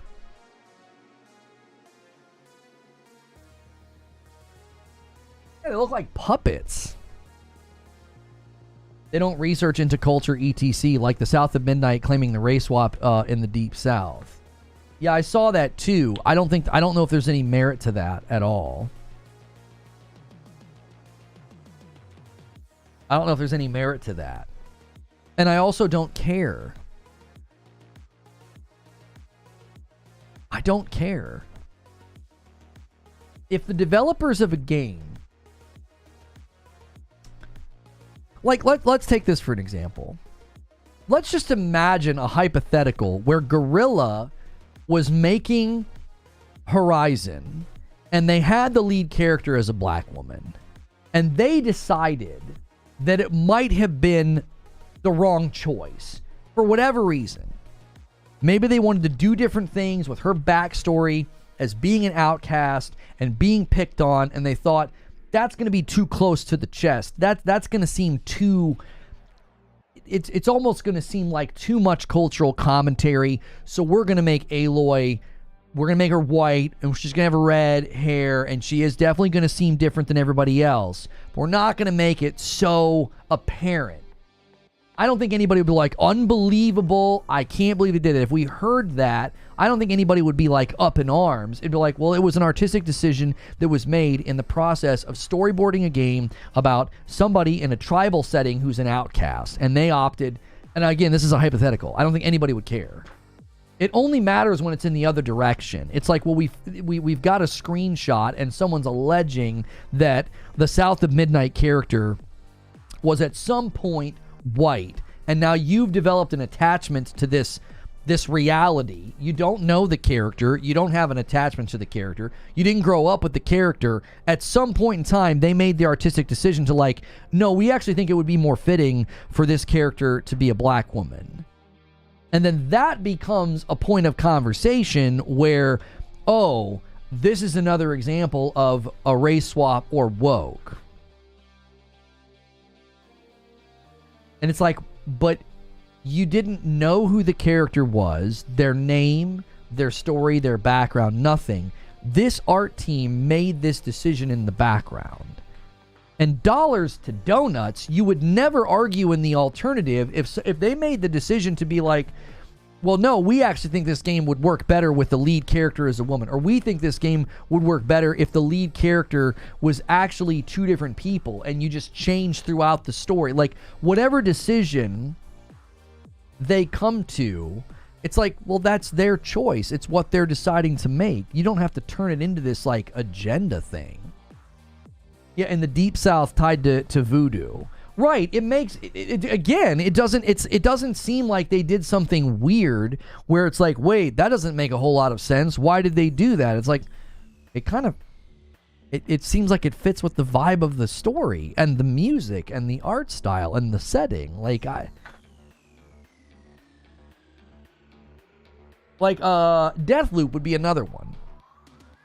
If you found out that at some point when they were storyboarding Deathloop that the 2 main characters were white and they decided to switch, it's like, what's the problem with that? Why would you suddenly care? Let them come to Louisiana. Let them come to Nollins area and claim race swap. We were once called the Chocolate City. Yeah, it's like, do you even know what? Yeah, but that's exactly the point, FCAT. It's like, we can't have a conversation because the presumptions are just stacked on top of presumptions. They're just one presumption stacked on top of the next. As if pivoting from a white character to a black character is bad. That's the presumption from moment one. Like, you're presuming that that's bad. Presumption two, you're presuming that it's artificial and not done with a sense of like, well, no, this actually makes more sense. Presumption three, this is an agenda. There's an agenda going on here. It's just presumptions all the way down. You're telling me that they think a game can never change from the concept phase. That's exactly the point that I'm making, James. That's exactly the point that I'm making. If you're going to defend FromSoft and you're going to say, hey, respect the art, they don't want to put an easy mode in their game, when does the buck stop? And you're like, well, no, we're not going to respect the art. We're going to make demands of homogenized characters.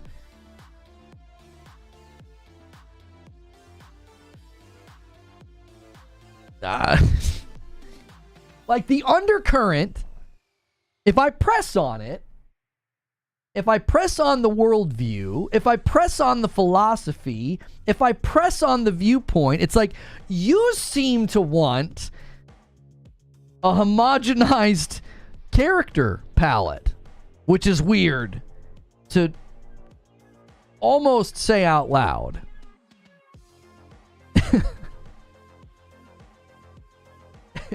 Say it. I want you to say it. I'll say it with you. Like, just say it. Say it out loud. Say what you want.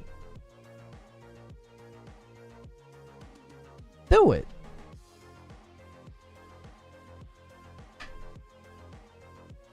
We just need a Static Shock game. We've got good sources for a realistic black kid. Can't use Miles Morales as an example. I'm not sure what you're saying, Emissary.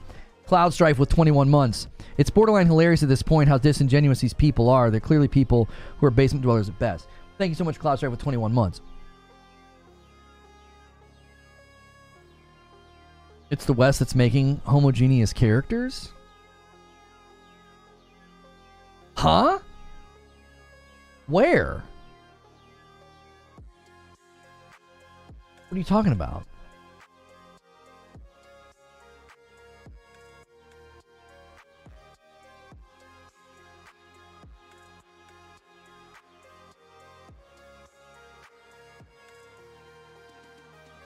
Oh, Static Shock is a teenage black superhero from DC.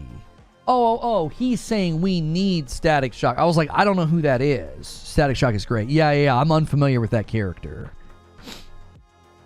I plan on buying Indiana Jones and the Great Circle for the Series X and then buy it for PS5 when it releases. Why are you going to buy it twice? Are you just a huge Indiana Jones fan?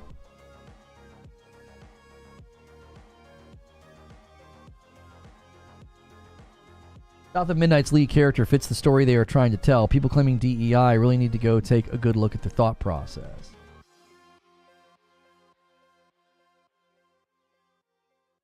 Now they cry because of no talent and agendas. Well, duh. Should have hired talent and not ideology. Yeah, I always just come back to the economics of it. It doesn't work. It doesn't work when it is forced. When it is done in an artificial way, it doesn't work. It doesn't. I will readily admit there have been attempts to create shows, movies, content, games, stories that are, they're paper thin. I call it diversity dust. It's like, this isn't just like a good story.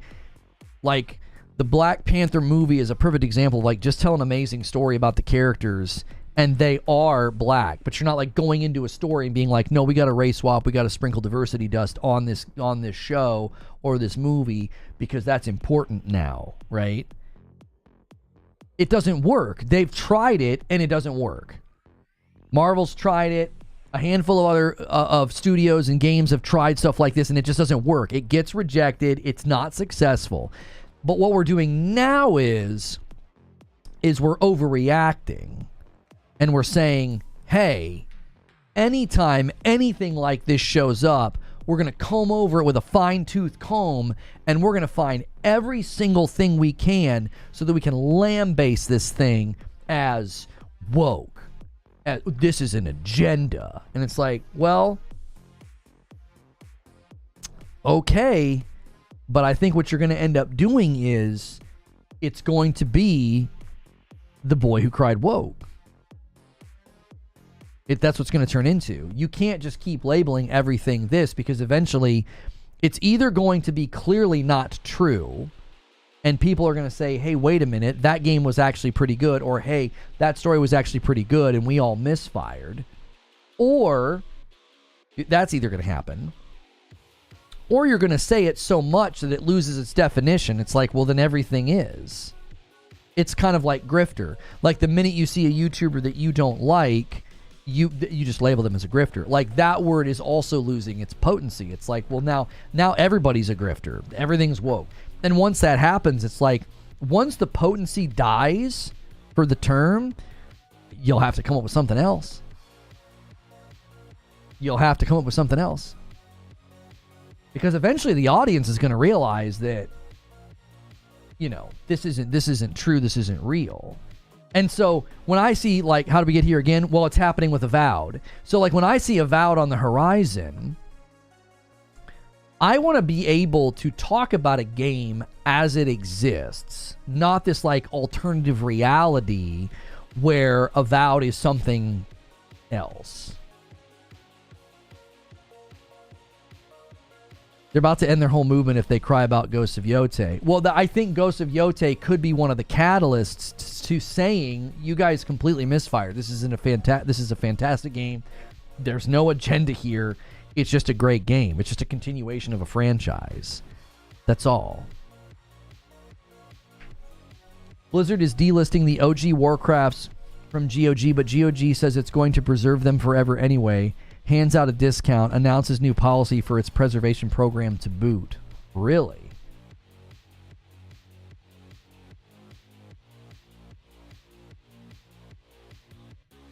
Zelda Hart says, I just got my quality report back from my supervisor. I've officially led the company in sales and gross margin. F yeah, should be a decent Christmas bonus. Hey man, good job. You know what I mean? That's the way to do it. Ghost of Yote was the jump the shark moment.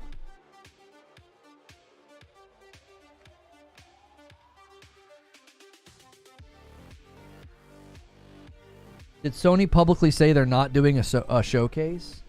Oh, have they actually said it? I don't understand their marketing choices at all. They have the 30th anniversary trailer. They have a this month in PlayStation tweet. They have deals for 30th anniversary, Black Friday deals. And then they have a PS Blog Game of the Year you can go vote on. I don't think they've officially said that they're not doing one.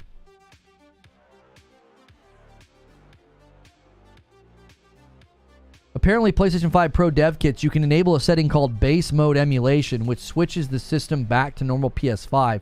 With so many games looking worse on the PS5 Pro, they need to add that feature.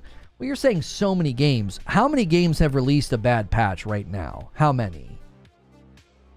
Isn't it like 4? 4, maybe 5? There's what, 60 games that now have the label, and we're going to act like 4 or 5 games is so many games? What's the count up to now with patches that have come out that have been poor? Which I agree, PlayStation needs quality control pronto. They need quality control pronto, dude.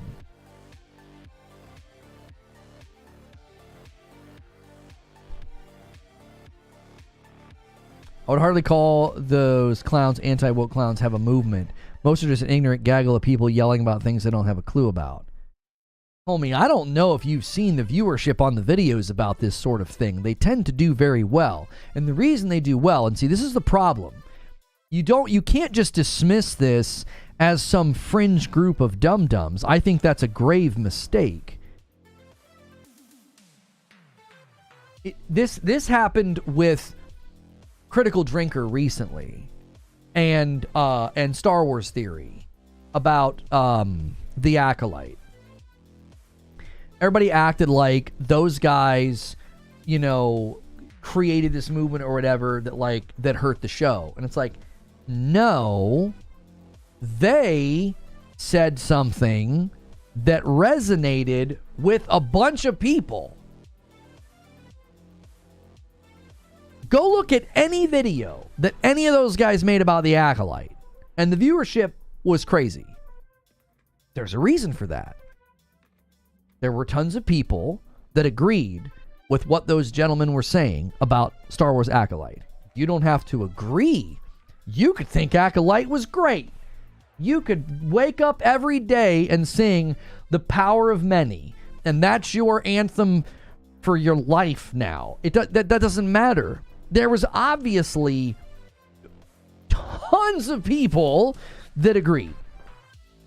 Nobody watched a Critical Drinker breakdown or a Star Wars Theory breakdown of Acolyte and got convinced of something they didn't already think, right?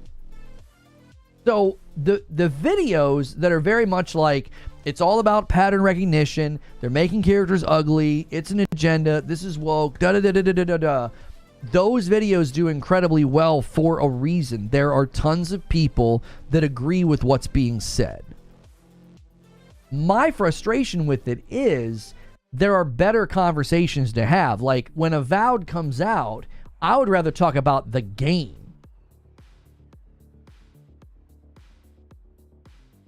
But, you know, I would rather talk about the quality of the game, the choices, the combat systems.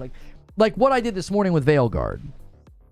I would much rather talk about that and what they did with combat choices in Veilguard. What they did with like flow of quests and side quests. That's more interesting than the conversation that has happened about that game. And now that it's done poorly, we're going to have a conversation about like, oh, well, go woke, go broke. And it's like, I won't disagree that they made a departure at multiple levels. And since they did a multi-layered departure, it really hurt the marketing of the game. If that game would have come out and felt like less of a departure, and it did have some of that stuff in it, it probably would have been more successful.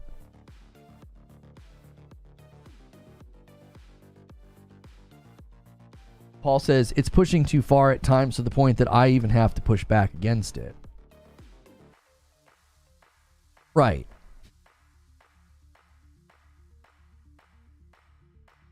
Their vids were getting more views than the actual show. Yeah, anybody, those guys covering Acolyte, I mean, they made a very good amount of money. People that were like, oh, I bet you're happy it got canceled.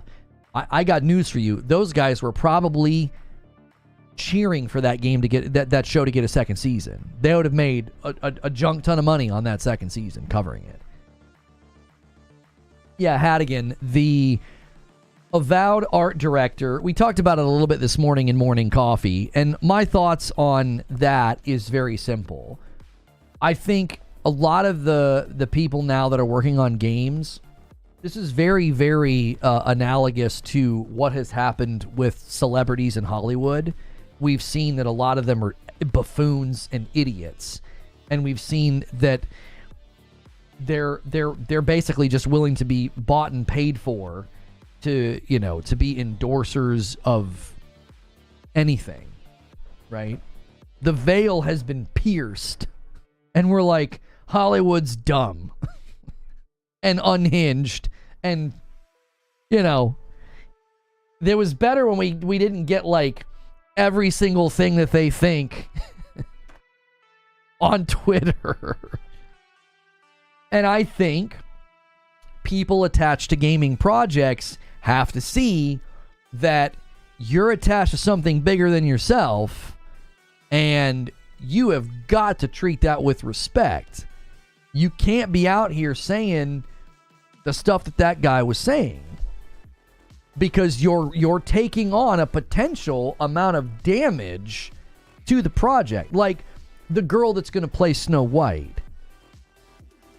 Just by herself, in a couple of interviews, she damaged that project significantly.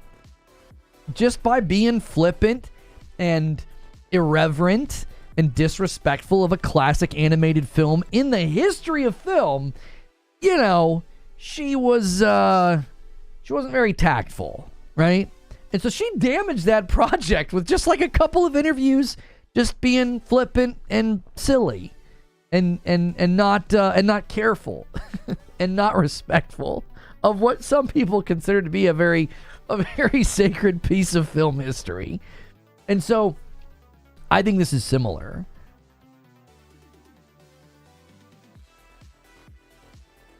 It's called rushed PSSR patches. That's one of the main problems. Yeah, I don't think it's PSSR. I think people are rushing to get the label because it's easy marketing.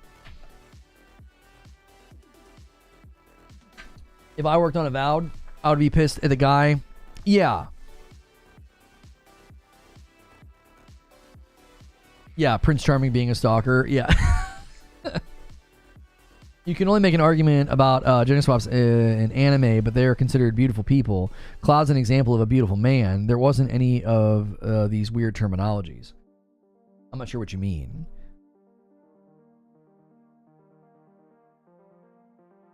Yeah. And then Tom Holland, who constantly was spoiling. Yeah. He had a hard time. Guys, take a quick second and smash the like button if you've been enjoying the conversation today. It's been a bit all over the place. And the reason that we got on this wavelength is I feel like this keeps happening. And I feel like it's going to keep happening. And I don't know exactly what the way forward is. I just know I don't want to be in the ring or in the mud with this conversation. I don't. And I think the real dilemma is, could you have a conversation with somebody who is calling everything woke, and then have a conversation with somebody who is hyper driven to like put woke things in games? Is there a way to have a conversation and arrive at an understanding so that maybe this doesn't become a flat tire every time a game comes out over the course of the next, 12 to 24 months? Sorcerer with 42 months in a VIP. Thank you so much. I was making an argument with pronouns since games started with text and no voice acting, which isn't true. Oh. Way forward is meeting in the middle in discussion. Yeah, and I don't... And you know what? You want to know why that's difficult to do, Paul? Is because I do think there are a significant number of people in the space that are going to they're dedicated to the click rate. Right? They are dedicated to the click rate. And I think that because of that, the challenge is you're just dealing with people that are probably bad actors. It's like they're bad faith. They're not going to want to have that conversation in the middle. They're not going to want to have understanding or try to see things from the other perspective. And I think that's the challenge. Is because you can drive, especially, you got to think about this. It's really, really difficult. It's really, really difficult to let go of that revenue and that click rate. It really is. If you know you can crank out a video and you put the red text and the angry face and you put woke or whatever on the thumbnail, and you know that video is just going to print money for you, I don't think you're going to try to cool down the temperature in the room, because it's bad for your bottom line.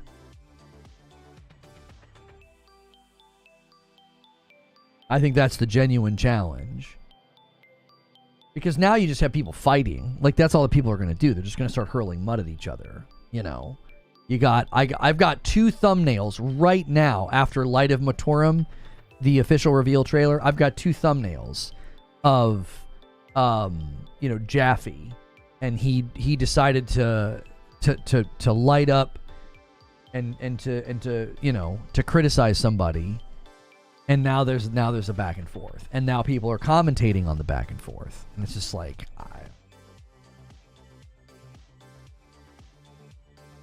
oh, Myth's going back to Twitch.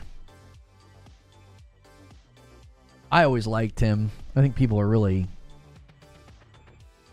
been unnecessarily harsh with Myth.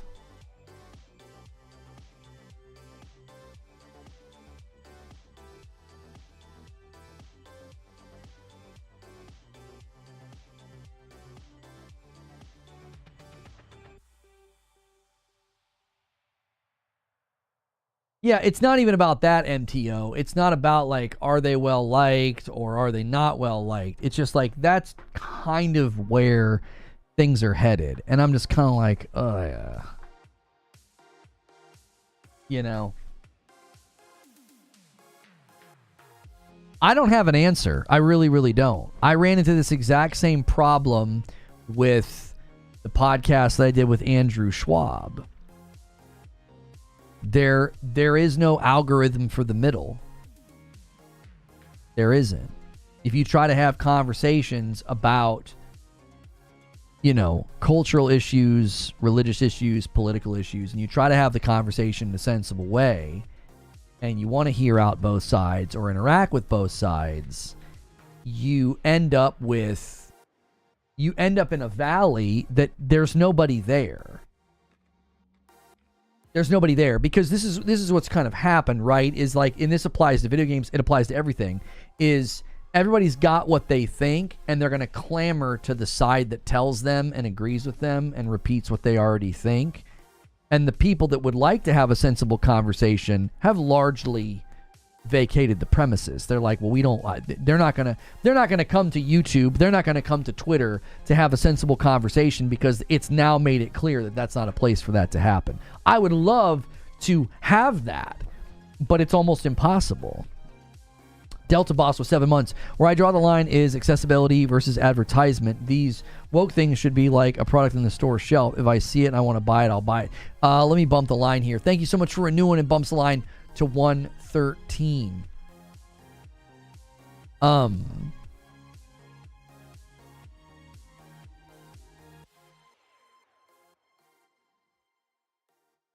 He fell for the bait. Those folks wouldn't have content if it wasn't for the underlying this. Most of them have no opinion and they grift constantly. You can't vote for the middle for a reason. It's all about divide. Right. Yeah. I mean, I've literally walked through this experience to get to today. Like, I had different views and different ideas about the Activision deal and Xbox, and I got labeled. I got labeled a pony grifter. I've been labeled a liar. I've been labeled all these different things, and it's like, so instead of just having a conversation and being like, so why do you think it's good, or why do you like it? You know, I chuckle at the receipt pulls. I do. Seeing podcasts of guys who at the time use their platform to mislead people and act like folks like me were stupid because we understood what the CFO said this time last year when the CFO of Xbox sat down with Wells Fargo and said what he said. We knew what it meant. But it got turned into, nope, you guys don't have basic reading comprehension. You're stupid. You don't know anything. You're just a grifting pony. And now what? Now what? Any retractions? Any apologies? Any olive branches? Any hands across the aisle to say, you know, we spent 12 to 18 months calling you names, attacking you, basically sicking our audiences on you? No. Let's move on to the next thing. That's why it doesn't seem possible. It's like nobody wants to admit that, like, yeah, maybe this isn't working. Maybe this isn't a way to have dialogue about games. A 5 spot from Delta Boss. V's feeling like when woke things are pushed in my face, like a YouTube ad every 30 seconds saying, hey, look at me, buy me now. Thank you for the $5 super chat. How do you define grifter?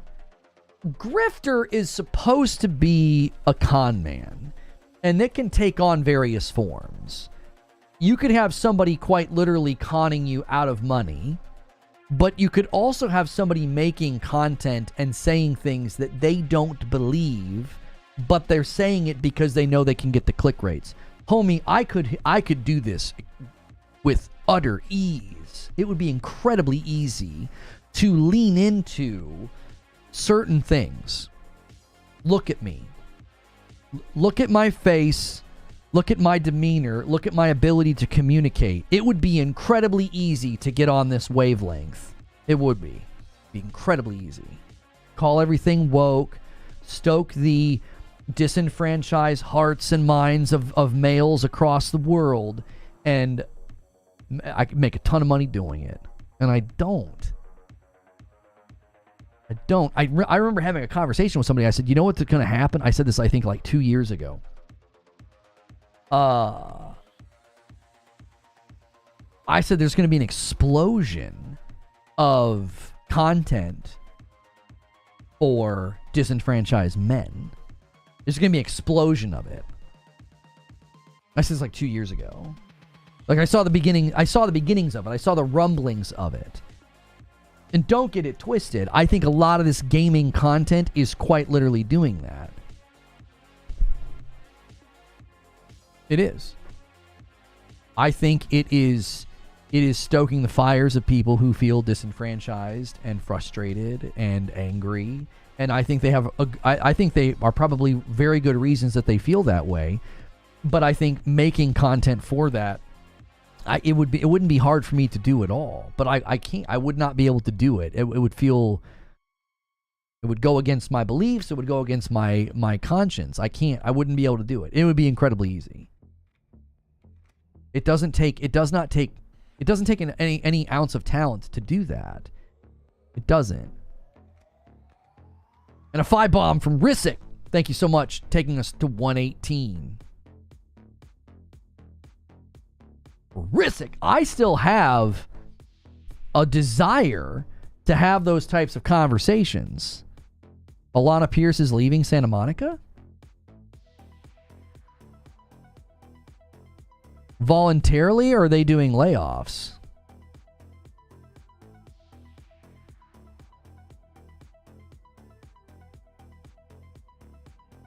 This is uncomfortable to watch. I removed a lot of it.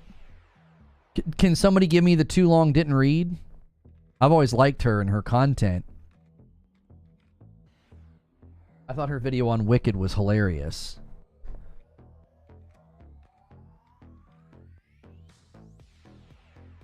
She's leaving voluntarily.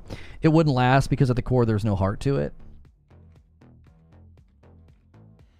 Let me put up this question from Stonespire. You guys can do this throughout the show now, by the way. I don't designate a time for Q&A anymore, but you can do this anytime as a member. Stonespire says, Path of Exile 2 is out soon. Do you think you will put more time into it than Veilguard?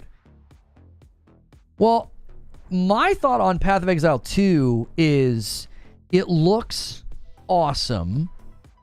It looks like the moment-to-moment action is significantly better than Diablo 4. And I love Diablo 3, and I played it a bunch with my wife, and we were hoping to get playtime out of Diablo 4. My wife actually really likes games like that. We really liked Diablo 3. She would play as a demon hunter, and we had a good time with it. And so I think I was watching, I think it was an Asmongold video, and someone was like, I don't think I could play PoE 2 because I won't be able to play it casually. And I think he said, oh no, you could totally play it casually. And he like outlined a way. He's like, oh, I'm going to do this. He said something about leagues or something. He's like, I'm going to do every league or something. He's like, but you could totally play it casually. So if I can sit down on the couch and just play through that game and level up a character and get stuff and play like casual dad, I will. But if it's like really demanding and grindy and slow and like we've got to like overanalyze skill trees, because I always have to like, whenever we level up, or switch gear, I always have to take my wife's controller and like do it for her. She's not interested in that. She just likes the moment-to-moment chaos and destroying things. So if we can do that, then I'll play it. Because yeah, it has couch co-op. If that element of the game is maybe a bit of a bridge too far for the pair of us, then I probably won't be able to play it for very long. Because typically a game like that, the only way I'm going to be able to play it is if I can put in play sessions with my wife. I'm not going to be able to sit down every night and play for 2 or 3 hours and just have her watch. I don't do that. When I'm chiseling away at a game like Dragon Age, or like when I pick up Space Marine 2, I can play for like 45 minutes to an hour, get to a save point, put it down, and then her and I watch a show or two together. But a game like PoE 2, I'm not going to get anywhere 45 minutes a night, an hour a night. I need to at least be able to put in 2 to 3 hours to get any sense of movement in the game. And that's why we stopped playing Diablo 4. It felt static. It was like we were putting in pretty lengthy play sessions, and I was like, I don't feel like anything's changing. I am bored to tears. It's like we got to level 17, and I was like, I don't feel like we're doing anything different. It just all felt the same. Every room, every dungeon, every fight, everything felt so samey. Okay, here it is on Alana. She feels as though she's missing out of family by working full time in another country and not being able to visit whenever she can. She's going to try to go back to freelance. Well, I wish her all the best. I really do. She's always seemed like a really sweet and kind person. And I know I got accused of white knighting and simping when I defended her over the disability thing, because people are stupid and don't understand terms outside of their education, so then they yell about it because they didn't understand the term she uses, an industry standard term. So like I got accused of like simping and white knighting, and it's like, no, she's intelligent, factual, and you're not. It's real easy on which side to pick. You know what I'm saying? She could literally be as unattractive as like those like witch-like characters from cartoons and have the voice of a screeching animal being boiled in water.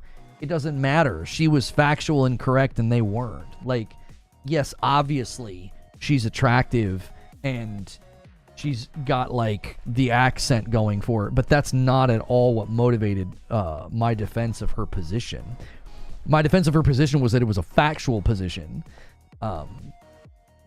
But yeah, I wish her all the best. I hope she still shows up on podcasts and stuff. I feel like she's a great contributor to the conversation around gaming, and her time in the industry, I think, helps with that. Path of Exile 2 is going to have a ton of options. I think it's going to be incredible for people that love to experiment. I hate games where people only run meta. You can truly play how you want. Like I said, I'm going to try it. You know, I'm going to try it. Yeah, Rod Ferguson really stepped in it with the whole Diablo-like thing. That was cringy. That was really stupid. We need a term like Diablo-like. Sure, Jan. Oh, man. Baldur's Gate 3 and modern devs in general need help. Mental help, that is. What's making you say this? Actually, your account's 2 weeks old. I don't have any interest in taking your bait.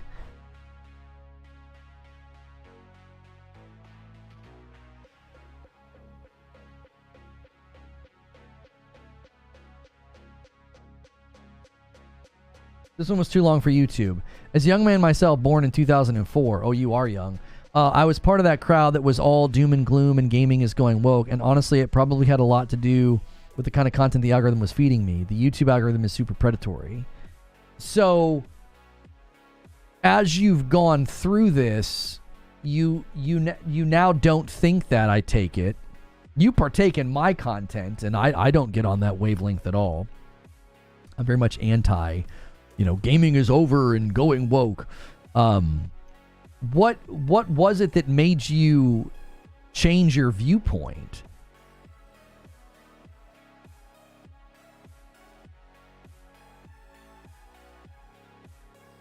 Kevin says, I would hate to be in a position where I run a live channel. The constant people bashing would wear me out quickly.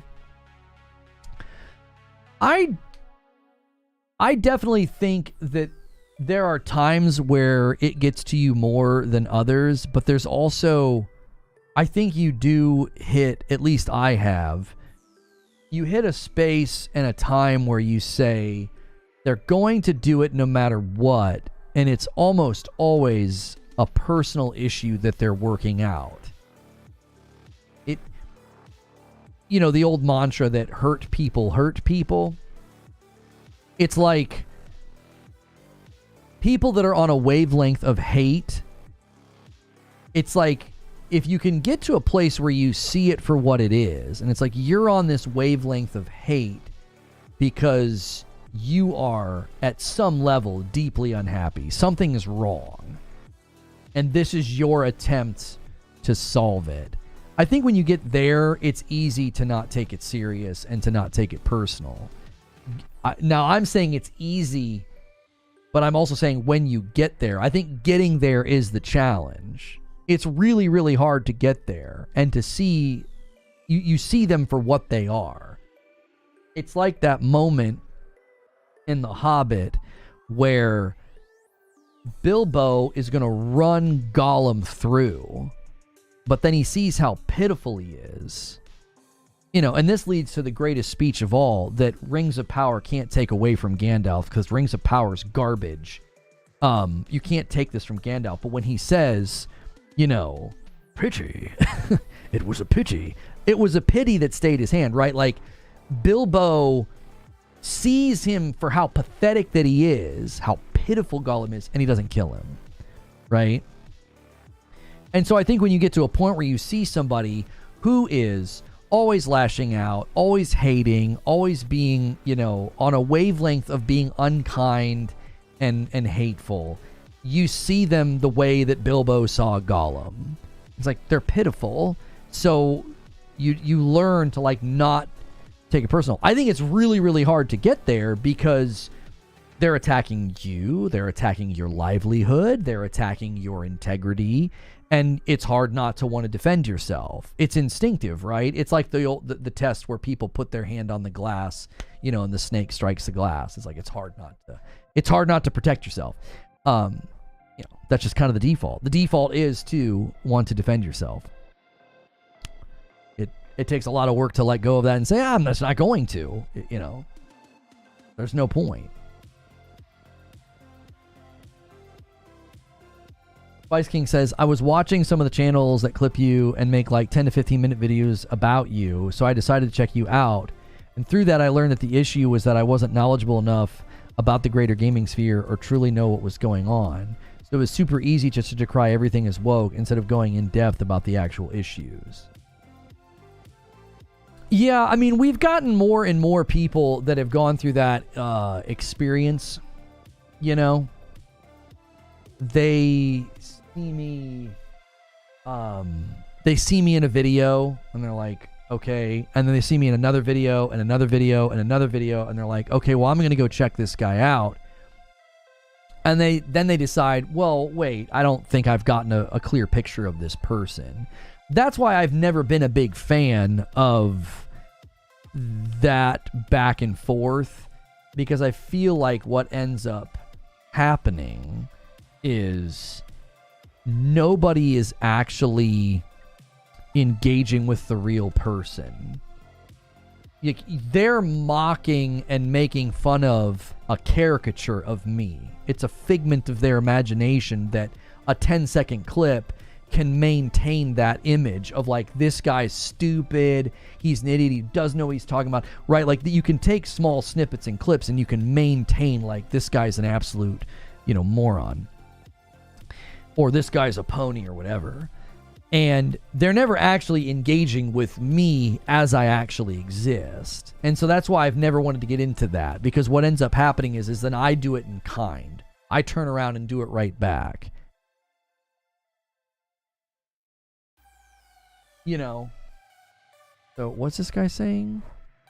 Oh, is he back on another? Yeah, no. Good golly. Having a meltdown in my chat. Thank you, D-Master. So it was, I mean, this is something that I learned through therapy. When you live in a duplicitous way and you pretend to be something that you're not, you never actually experience friendship. You never actually experience love, because everybody around you is interacting with this projection that you're putting out there, right? And I lived that way for a very, very long time. And what happens is that nobody ever interacts with you. You're sort of in the background. In The Great Divorce, C.S. Lewis writes this book, and there's a part where there's a real tiny man, and he's attached to this bigger showman, and they're attached to each other by like a cable or something. And the showman is how he projected himself in the world, and the tiny man is like him. And because he was so scared of being seen, and his wife's like pleading with him, please come with me, stop doing this. And the more she pleaded, the smaller that he got, and eventually he disappears. He becomes too small, you can't even see him, and all that's left is the projection. And so I think that in these spaces, I think a lot of the times that's what they're doing, is they're not interacting with me, they're interacting with this like projection, this figment, this thing that they've created. And it's like, that's a great way to not take it personal, because it's like, you're not actually engaging with me. You're not actually attacking me. You're attacking a caricature of me. A guy was trying to make it seem like you were butthurt about Wukong being nominated for Game of the Year. Yeah, and again, that's another one. That's been grossly misrepresented. I have a video on the channel where I said it could be a Game of the Year contender. And my issue has been about performance. Like, my issue has always been about performance. And they've also taken my comments about how most of the sales were in China, and they've tried to make it seem as though I'm being racist. And I'm like, well, first and foremost, that Asian is a race, and that would be a nationality, so no. And secondly, I'm just trying to add context in a conversation where people are like, it's been a global sensation. And it's like, it hasn't been a global sensation. It has been disproportionately popular because it is Chinese folklore, which is great. That's awesome that they got a great game and they celebrated their game. But you have to have that contextual understanding of, globally, it didn't do as well. Like, if you go to the critics and you go across the board, it's like, yeah, it didn't score as well. And understanding that is not dismissive. It's not hateful. It's just, that's just a factual understanding of the game's success. And you can celebrate it.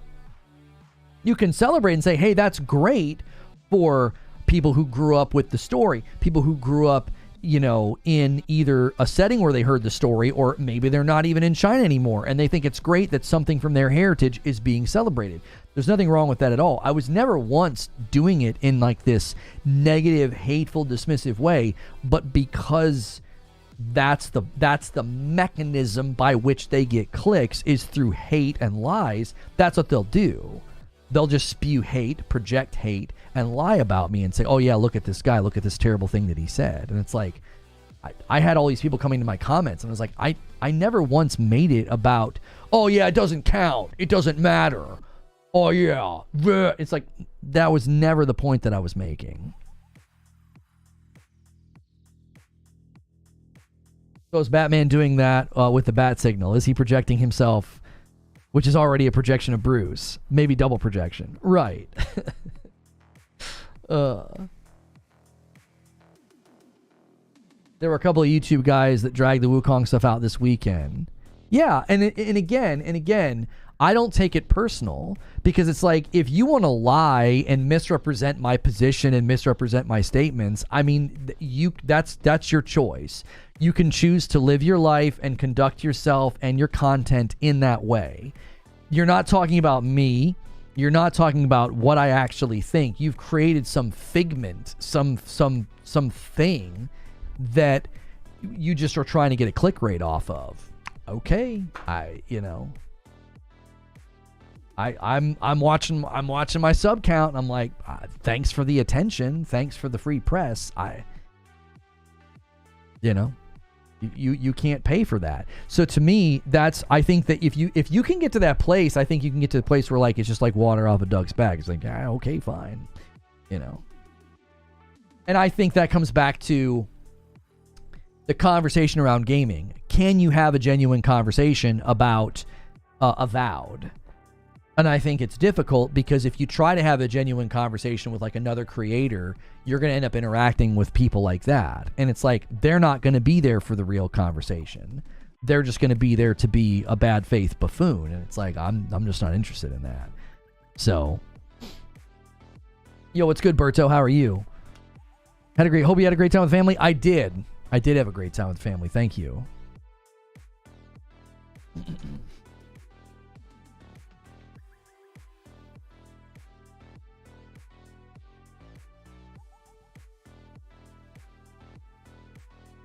About his crap, we all know that.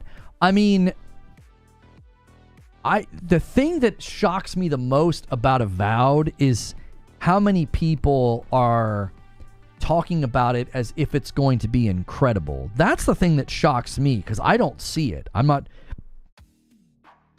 Yeah, Stonespire is one of the people who thinks it's going to be great, and I'm like, I'm not really sure why you think that or what you're seeing, but there are people who are 100% on the...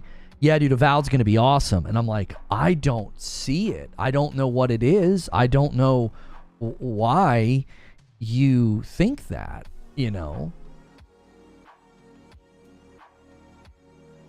I don't get it. I'm not sure what trailer. I'm not sure what showcase. I'm not sure what bit of information got you to think that. But I'm like, dude, I don't see it. I feel like it's looked like nothing but mid-level boredom since the first outing.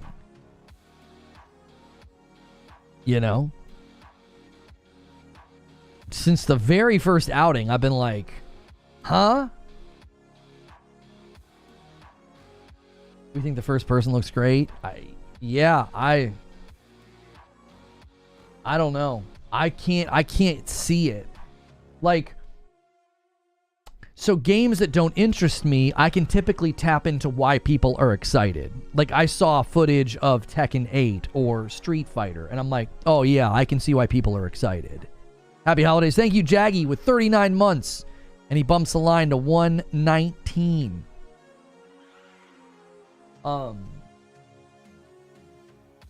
So I can typically tap into, oh, I get why people are excited about this. I look at that and I'm like, okay, I've never really been too big into those type of games, and I'm not seeing what's getting people excited.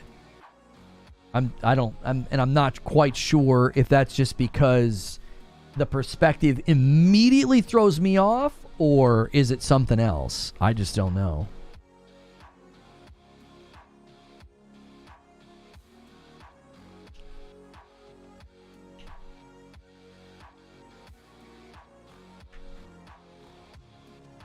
Bruce is the projection of Batman, not the other way.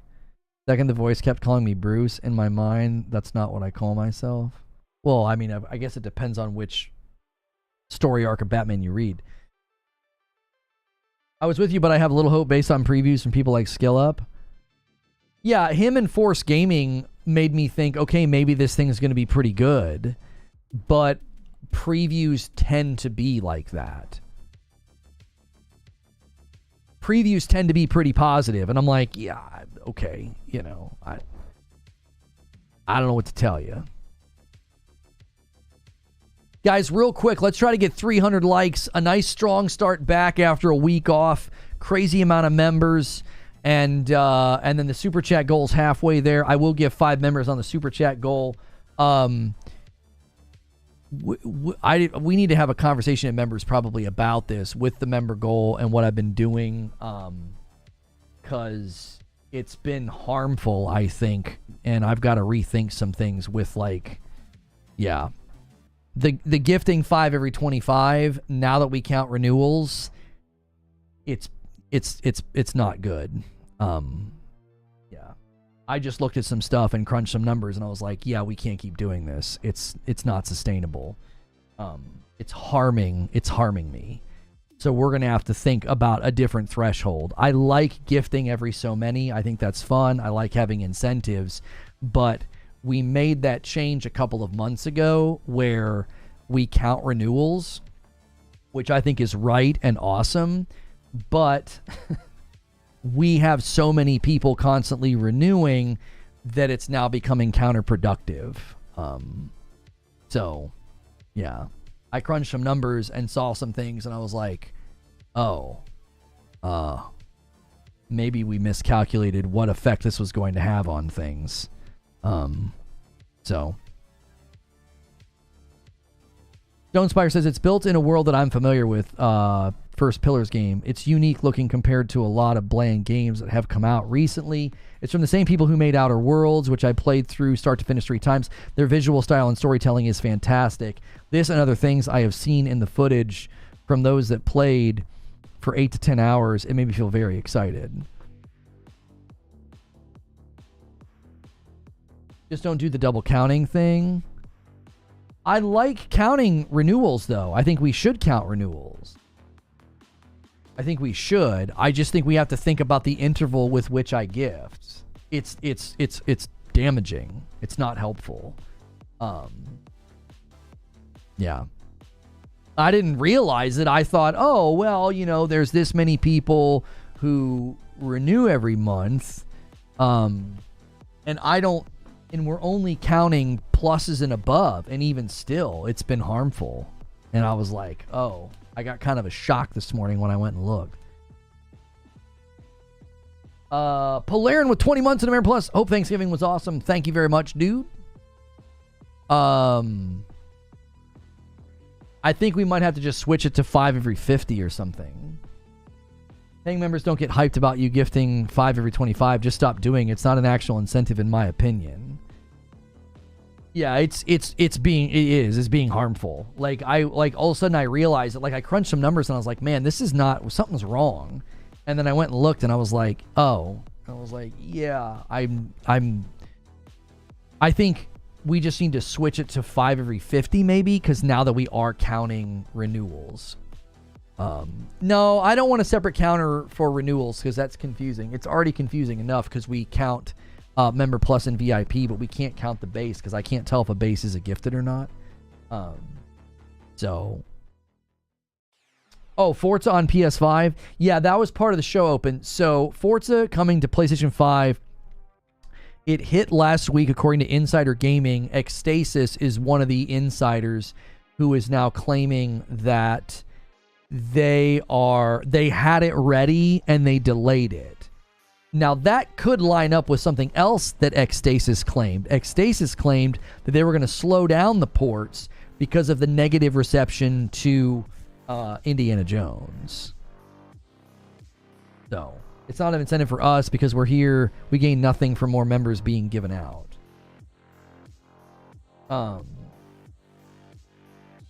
Problems of success, but they won't clip that. Oh, I mean, I'm sure it'll get clipped and like, oh yeah, he's not going to do it now because he's being stingy or whatever. But it's like, I'm losing. So it's like it's bad. I didn't notice it until, yeah. I started looking at things and I was like, why are we falling behind on certain things? Like, why am I not netting what I used to net? And that was the change. Which is obviously, you have to consider that when you're doing a business. Like the recent re-up that we did on the coffee, I should have the new bags of dark roast here in a couple of days. I had to do a smaller run, I couldn't do what we used to do because things are just not going in the direction that I need them to go. So I have to make those adjustments, which is great. We didn't used to have that option with the coffee company. So you guys will continue to be able to order dark roast, thankfully, because there was a time where the coffee company was trying to push us to do bigger orders. And I was like, I can't do that. And now they allow us to do smaller orders, which is great. So I was very thankful. I was like, I would like to, but we need to be able to do a smaller order. And thankfully they allow for that. So the dark roast is not going to run out, which I thought was actually going to happen. 27 months from Ward Huff. Thank you. Bumping the line to 121. Appreciate you, dude. Outer Worlds or Outer Wilds? I always get them confused. Outer Worlds. Outer Worlds. Outer Wilds, isn't that like a survival game or something? Like in the woods or a fire or something? Definitely a green room discussion. No, I don't think it's a green room discussion. I think it's fair to allow the public that views the channel and shows up and gets gifteds that I'm going to have to slow down because it worked for years because we were doing it in response to with just gifting. It was only in response to gifting. And now that we've added the re-ups, I think we just need to space it out where, like, I'll do 5 every 50. I like gifting. I do. I love it. It's fun. It's like, yeah, I gift. People get excited. People say thank you. They get to come into the extra content. I like that. I don't want to stop. But I have to do it in a way that isn't damaging. So, you don't advertise the coffee as much. That has to impact to agree. Well, and it's because we do like a 2.5 hour long stream, and I don't like overwhelming it with members and calls for coffee and everything else. So it's just a whole thing of trying to balance. I want to do a show. I want to let people know here there are ways of support, but I don't want to constantly hijack the show with like, I got these glasses, I got these shirts, and I got this coffee. I've tried to pull all of that out of the show, which has led to obviously less, and that's just the nature of it. For me, for Avowed, the RPG mechanics look so good. The dialogue options, the freedom of how you can engage with convos, battles, skill trees, making choices with consequences. All that stuff reminds me of how playing Baldur's Gate 3 made me feel to a lesser extent. Also, like I said in the chat, I love how the first-person combat looks. I've been wanting another first-person fantasy RPG. Are you looking forward to, what's that one called? Kingdom Come Deliverance? That's another first-person combat game coming out.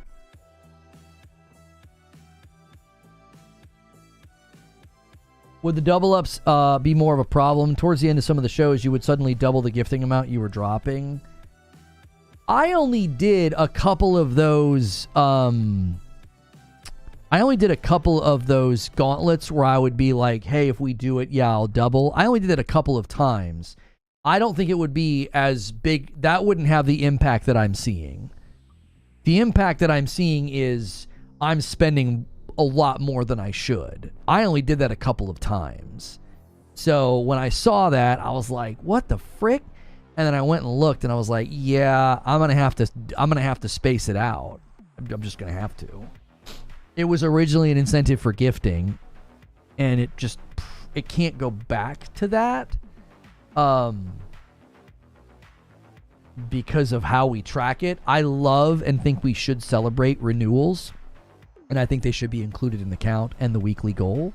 But I'm just going to have to gift less often because we made that change and it's had a positive impact, but it's had a negative impact at the same time. So,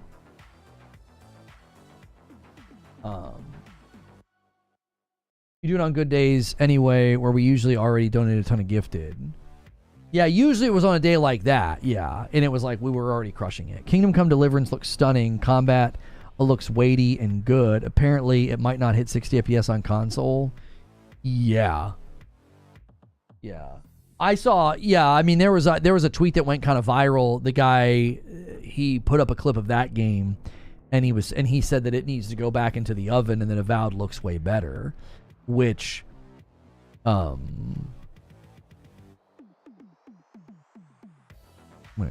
what's going on here?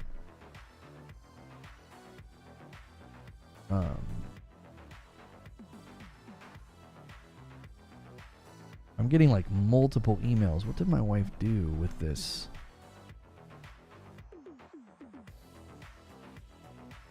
Two different appointments on the same day? I don't know what's going on.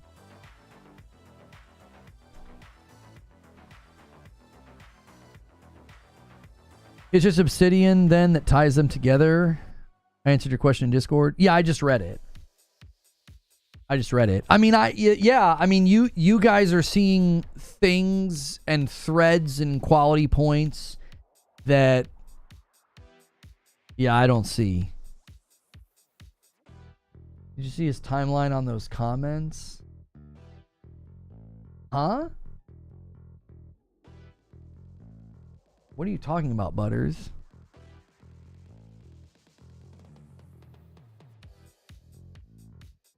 Anything good out there for Cyber Monday? They're doing another sale on Into the AM, and you can stack my code. We did a little placement for that. About getting compared to Baldur's Gate 3 is one of the most insane things I've ever heard. It's like saying my pet goldfish reminds me of an orca. Well, no, what I think he's saying is the dialogue options and the freedom of choice reminds him of things he did. He said to a lesser extent. So it's almost like, you know, it's got that element, but, you know, it's like light. You know what I mean? Correct me if I'm wrong, but didn't Kingdom Come devs themselves say the Series S held them back from making the sequel that they really wanted?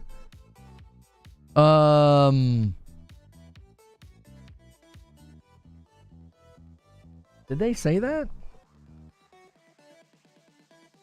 Kingdom Come Dev Series S. 6 months ago. Kingdom Come Deliverance 2 devs blame Series S for limited scope.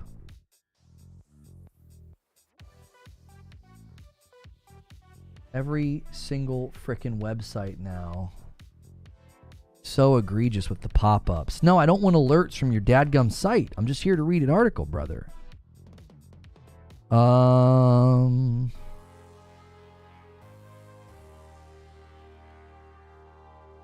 Where do they... Are there any quotes in this article? Where are the quotes? I don't see a single quote.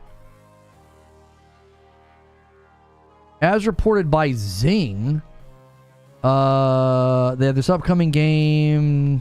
Since the console only comes with 10 gig of RAM, 25% more, Warhorse Studios decided to roughly match this percentage when considering its next project. The official slide presented during the show showcased the original Kingdom Come. The developer also confirmed the frame rate resolution targets. This action RPG will run at 30 FPS across all consoles, joining recent games like Hellblade 2. The Xbox Series S version will target 1440. Various developers have already blamed the Series S hardware in the past. Among the recent examples, Remedy Entertainment comes to mind, which pointed out creating games for the system can be quite tricky. Larian had its problems with dropping split screen. So they're saying the team states that the limited scope was decided upon due to the Xbox Series S hardware.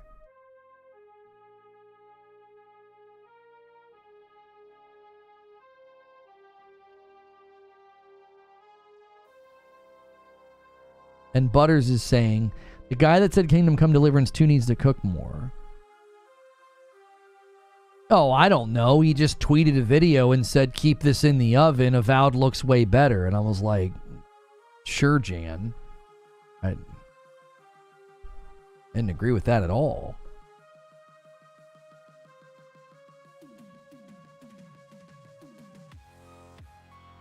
Yeah, I've had websites recently make my entire browser like freeze for a few seconds. Like there's just so many ads. I'm like, gee, many Christmas.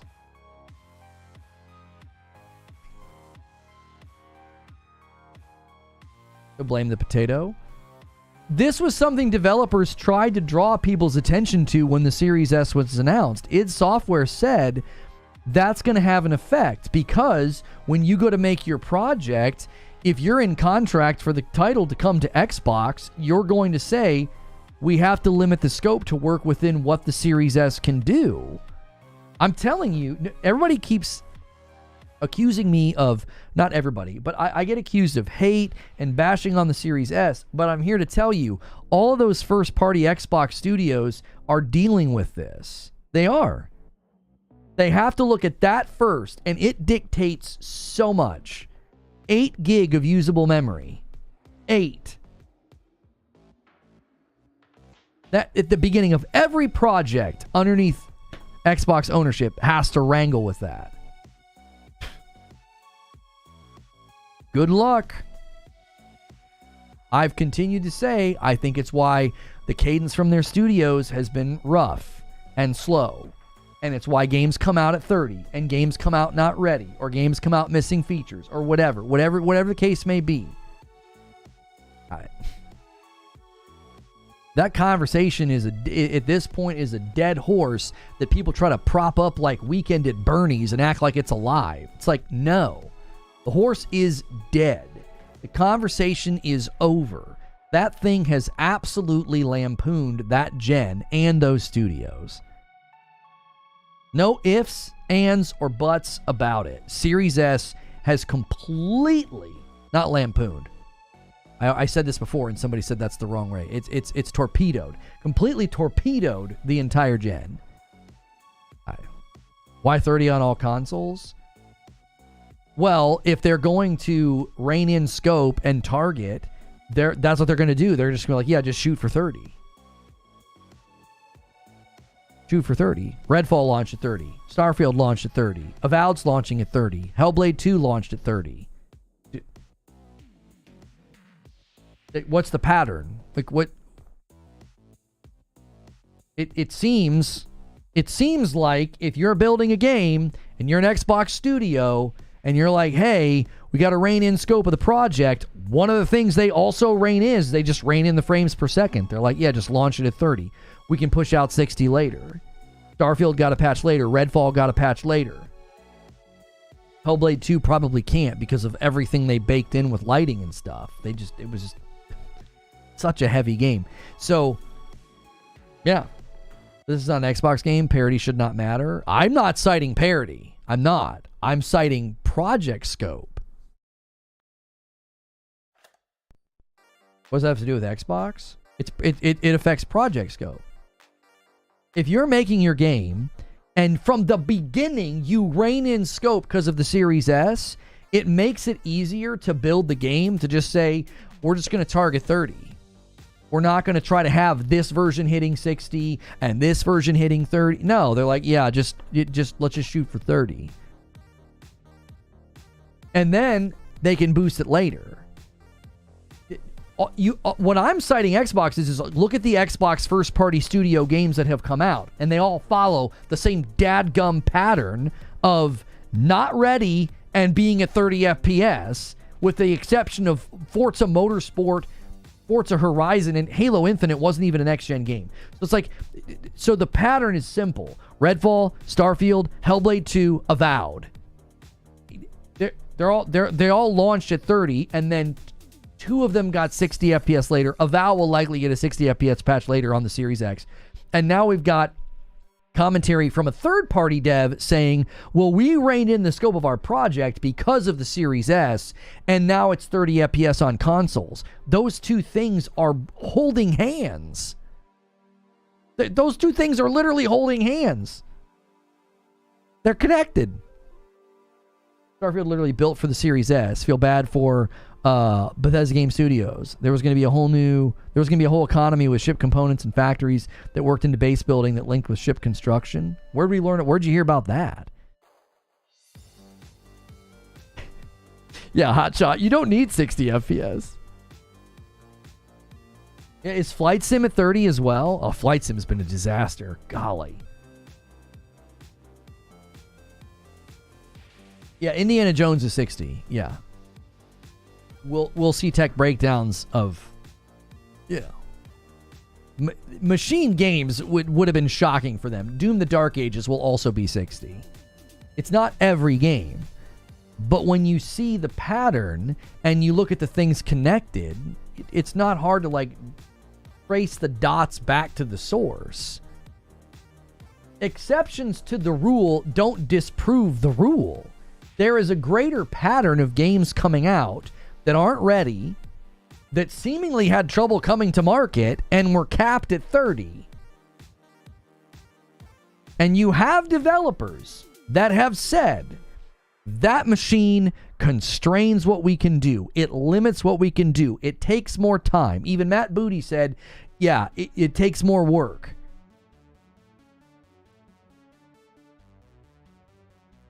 Flight Sim was blown away. Yeah, I mean, the tying the game's so heavy. They gotta. You need to be online to even play it.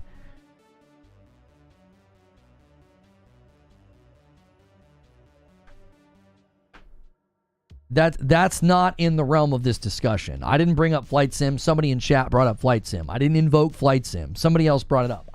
Flight Sim's its own animal of problems, where it's such a heavy game, it's so intensive that they have to run it on, elements of it on the cloud for you to even play the dadgum thing, and then it got overwhelmed and nobody could play. Yeah, yay for cloud gaming.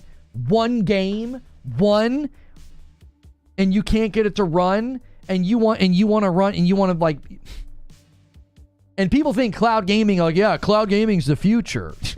One game couldn't run during its launch week because it's interwoven with cloud, and they have capacity problems as it is when you try to use xCloud. Good Lord. Cloud gaming is so far away from being standard as a way of interacting. Like, I played cloud gaming on my PS Portal, and it was fine. But that ain't ever going to replace my normal way of playing.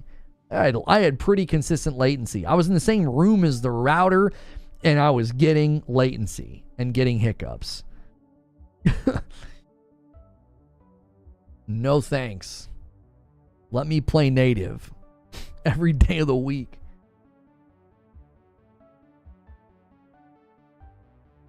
But it's not surprising that another dev is coming out and saying, "Well, yeah, we limited what we did because of the Series S."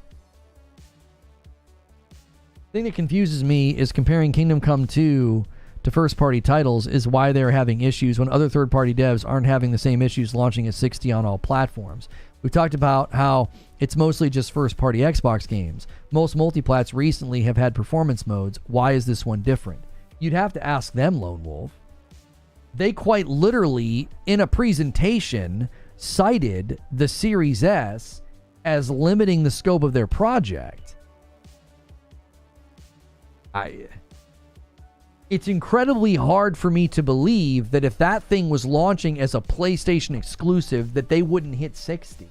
I've not seen anything in Kingdom Come Deliverance that they couldn't do, that they couldn't utilize the hardware in the PS5, as many other devs, as you're saying, to hit 60. I believe the developer chose it's just going to be easier to just target 60 for consoles instead of trying to have a bunch of different versions. And dollars to donuts, I wouldn't be surprised if you see a 60 FPS patch come later. Plague Tale Requiem did that. That's a third-party game. It launched at 30 everywhere. And then lo and behold, 7 months later, or however long it was, it got a 60 FPS patch. So, like, I'm not saying it's the same as those first-party games because of parity. I think it was a developer choice. And it was like, we can bring it to market faster if we don't try to have a bunch of different modes. Just have one 30 FPS target for all consoles.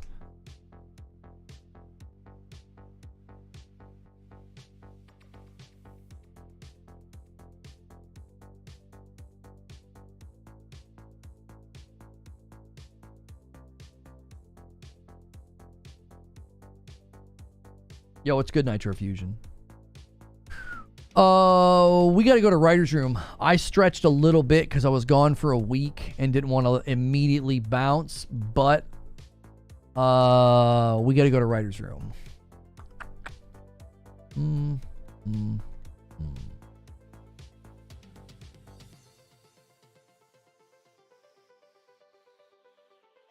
The PSVR 2 outsold the Xbox Series console. That says something. Was it a particular market where that happened? That doesn't seem like... Is that a real stat? That feels like somebody somebody tweeted that as a pony and is like taking, one region of the world where that happened and like celebrating it.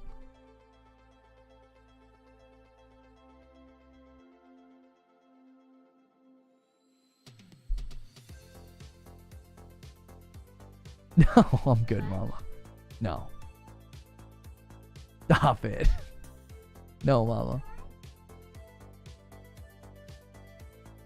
Yeah, it's fine.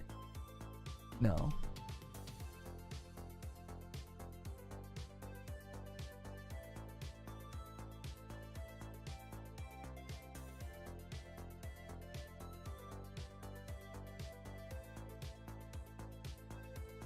Amazon sold 21,000 PSVR 2s. Yeah, they did a big discount, right? So it had a sales surge. And Xbox hasn't done a discount, so I don't think that's that significant.